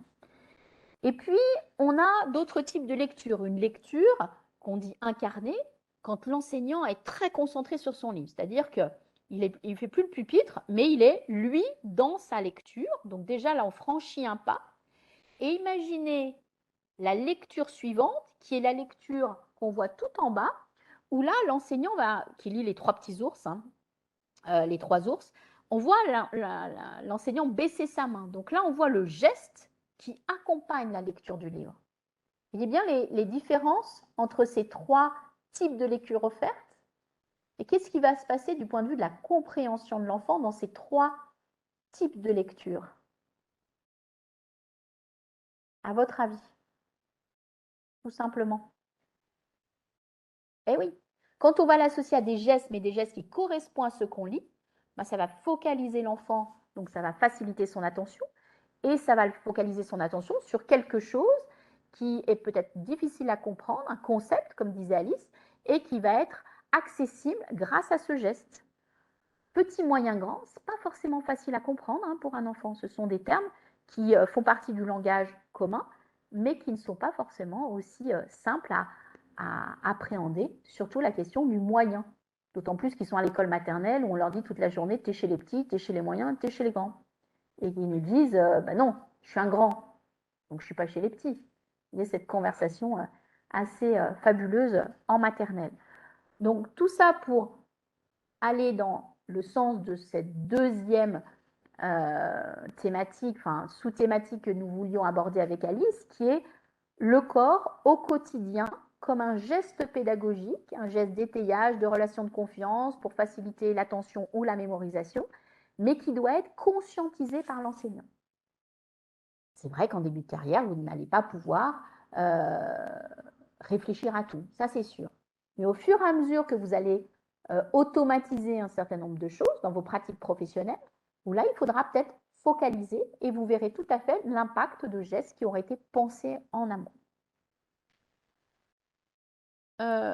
On finit par cette petite vignette qui est par rapport au geste de l'enfant. Donc là, on a parlé dans cette deuxième thématique du geste surtout de l'enseignant, hein, le geste pédagogique. Mais je ne peux pas oublier les gestes des enfants. Et ça revient, ça fait lien avec le sujet qu'a abordé Alice en mathématiques, où l'enseignant avait un geste pédagogique, mais on demandait à l'enfant aussi d'investir un geste, d'investir des gestes pour matérialiser l'apprentissage. Et je fais le lien avec cette photo que moi j'ai beaucoup aimée. Dans le diaporama d'Alice, on voit des enfants debout en étant en train d'apprendre. Et ça, c'est important aussi. Et ça nous déstabilise peut-être un petit peu par rapport à nos représentations à l'école. D'habitude, quand on apprend, on est assis. Et ouais. Sauf que là, quand même, la recherche nous dit on apprendrait peut-être aussi bien, voire bien mieux, en étant dans une action qui peut être debout ou assise, mais avec des choses qui se passent.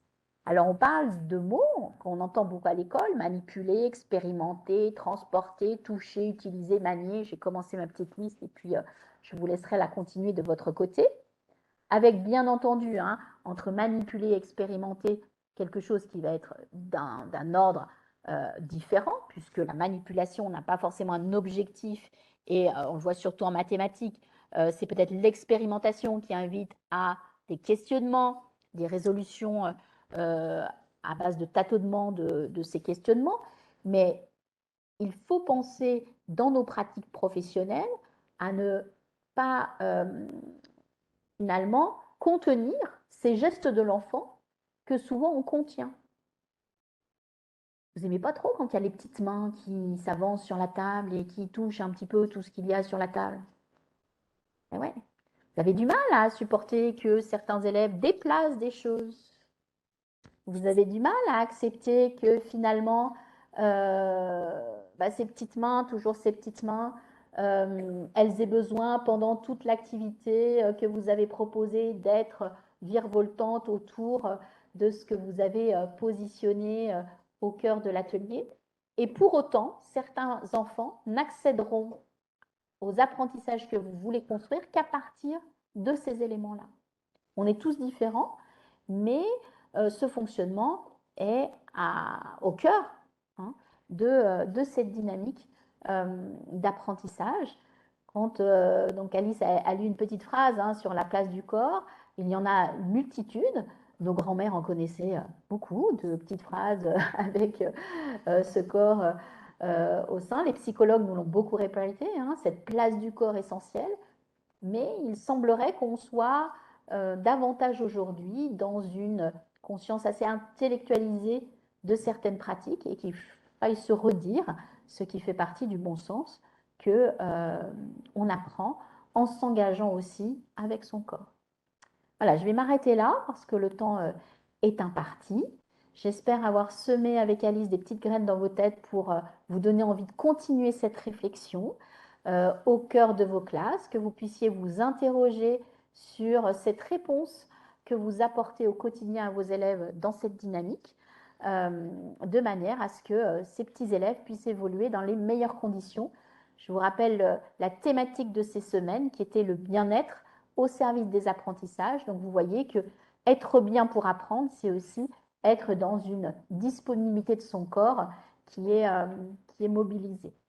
Voilà, je vous invite aussi à participer aux ateliers qui auront lieu la semaine prochaine, mercredi 8 après-midi, qui permettront, pour un atelier notamment, de réfléchir à cette représentation aussi du corps, qui était le troisième volet que nous n'avons pas eu le temps de travailler, puisqu'il y avait déjà pas mal d'éléments à mobiliser. Voilà, si vous avez des questions, je suis là pour y répondre. Ah oui, oui, oui.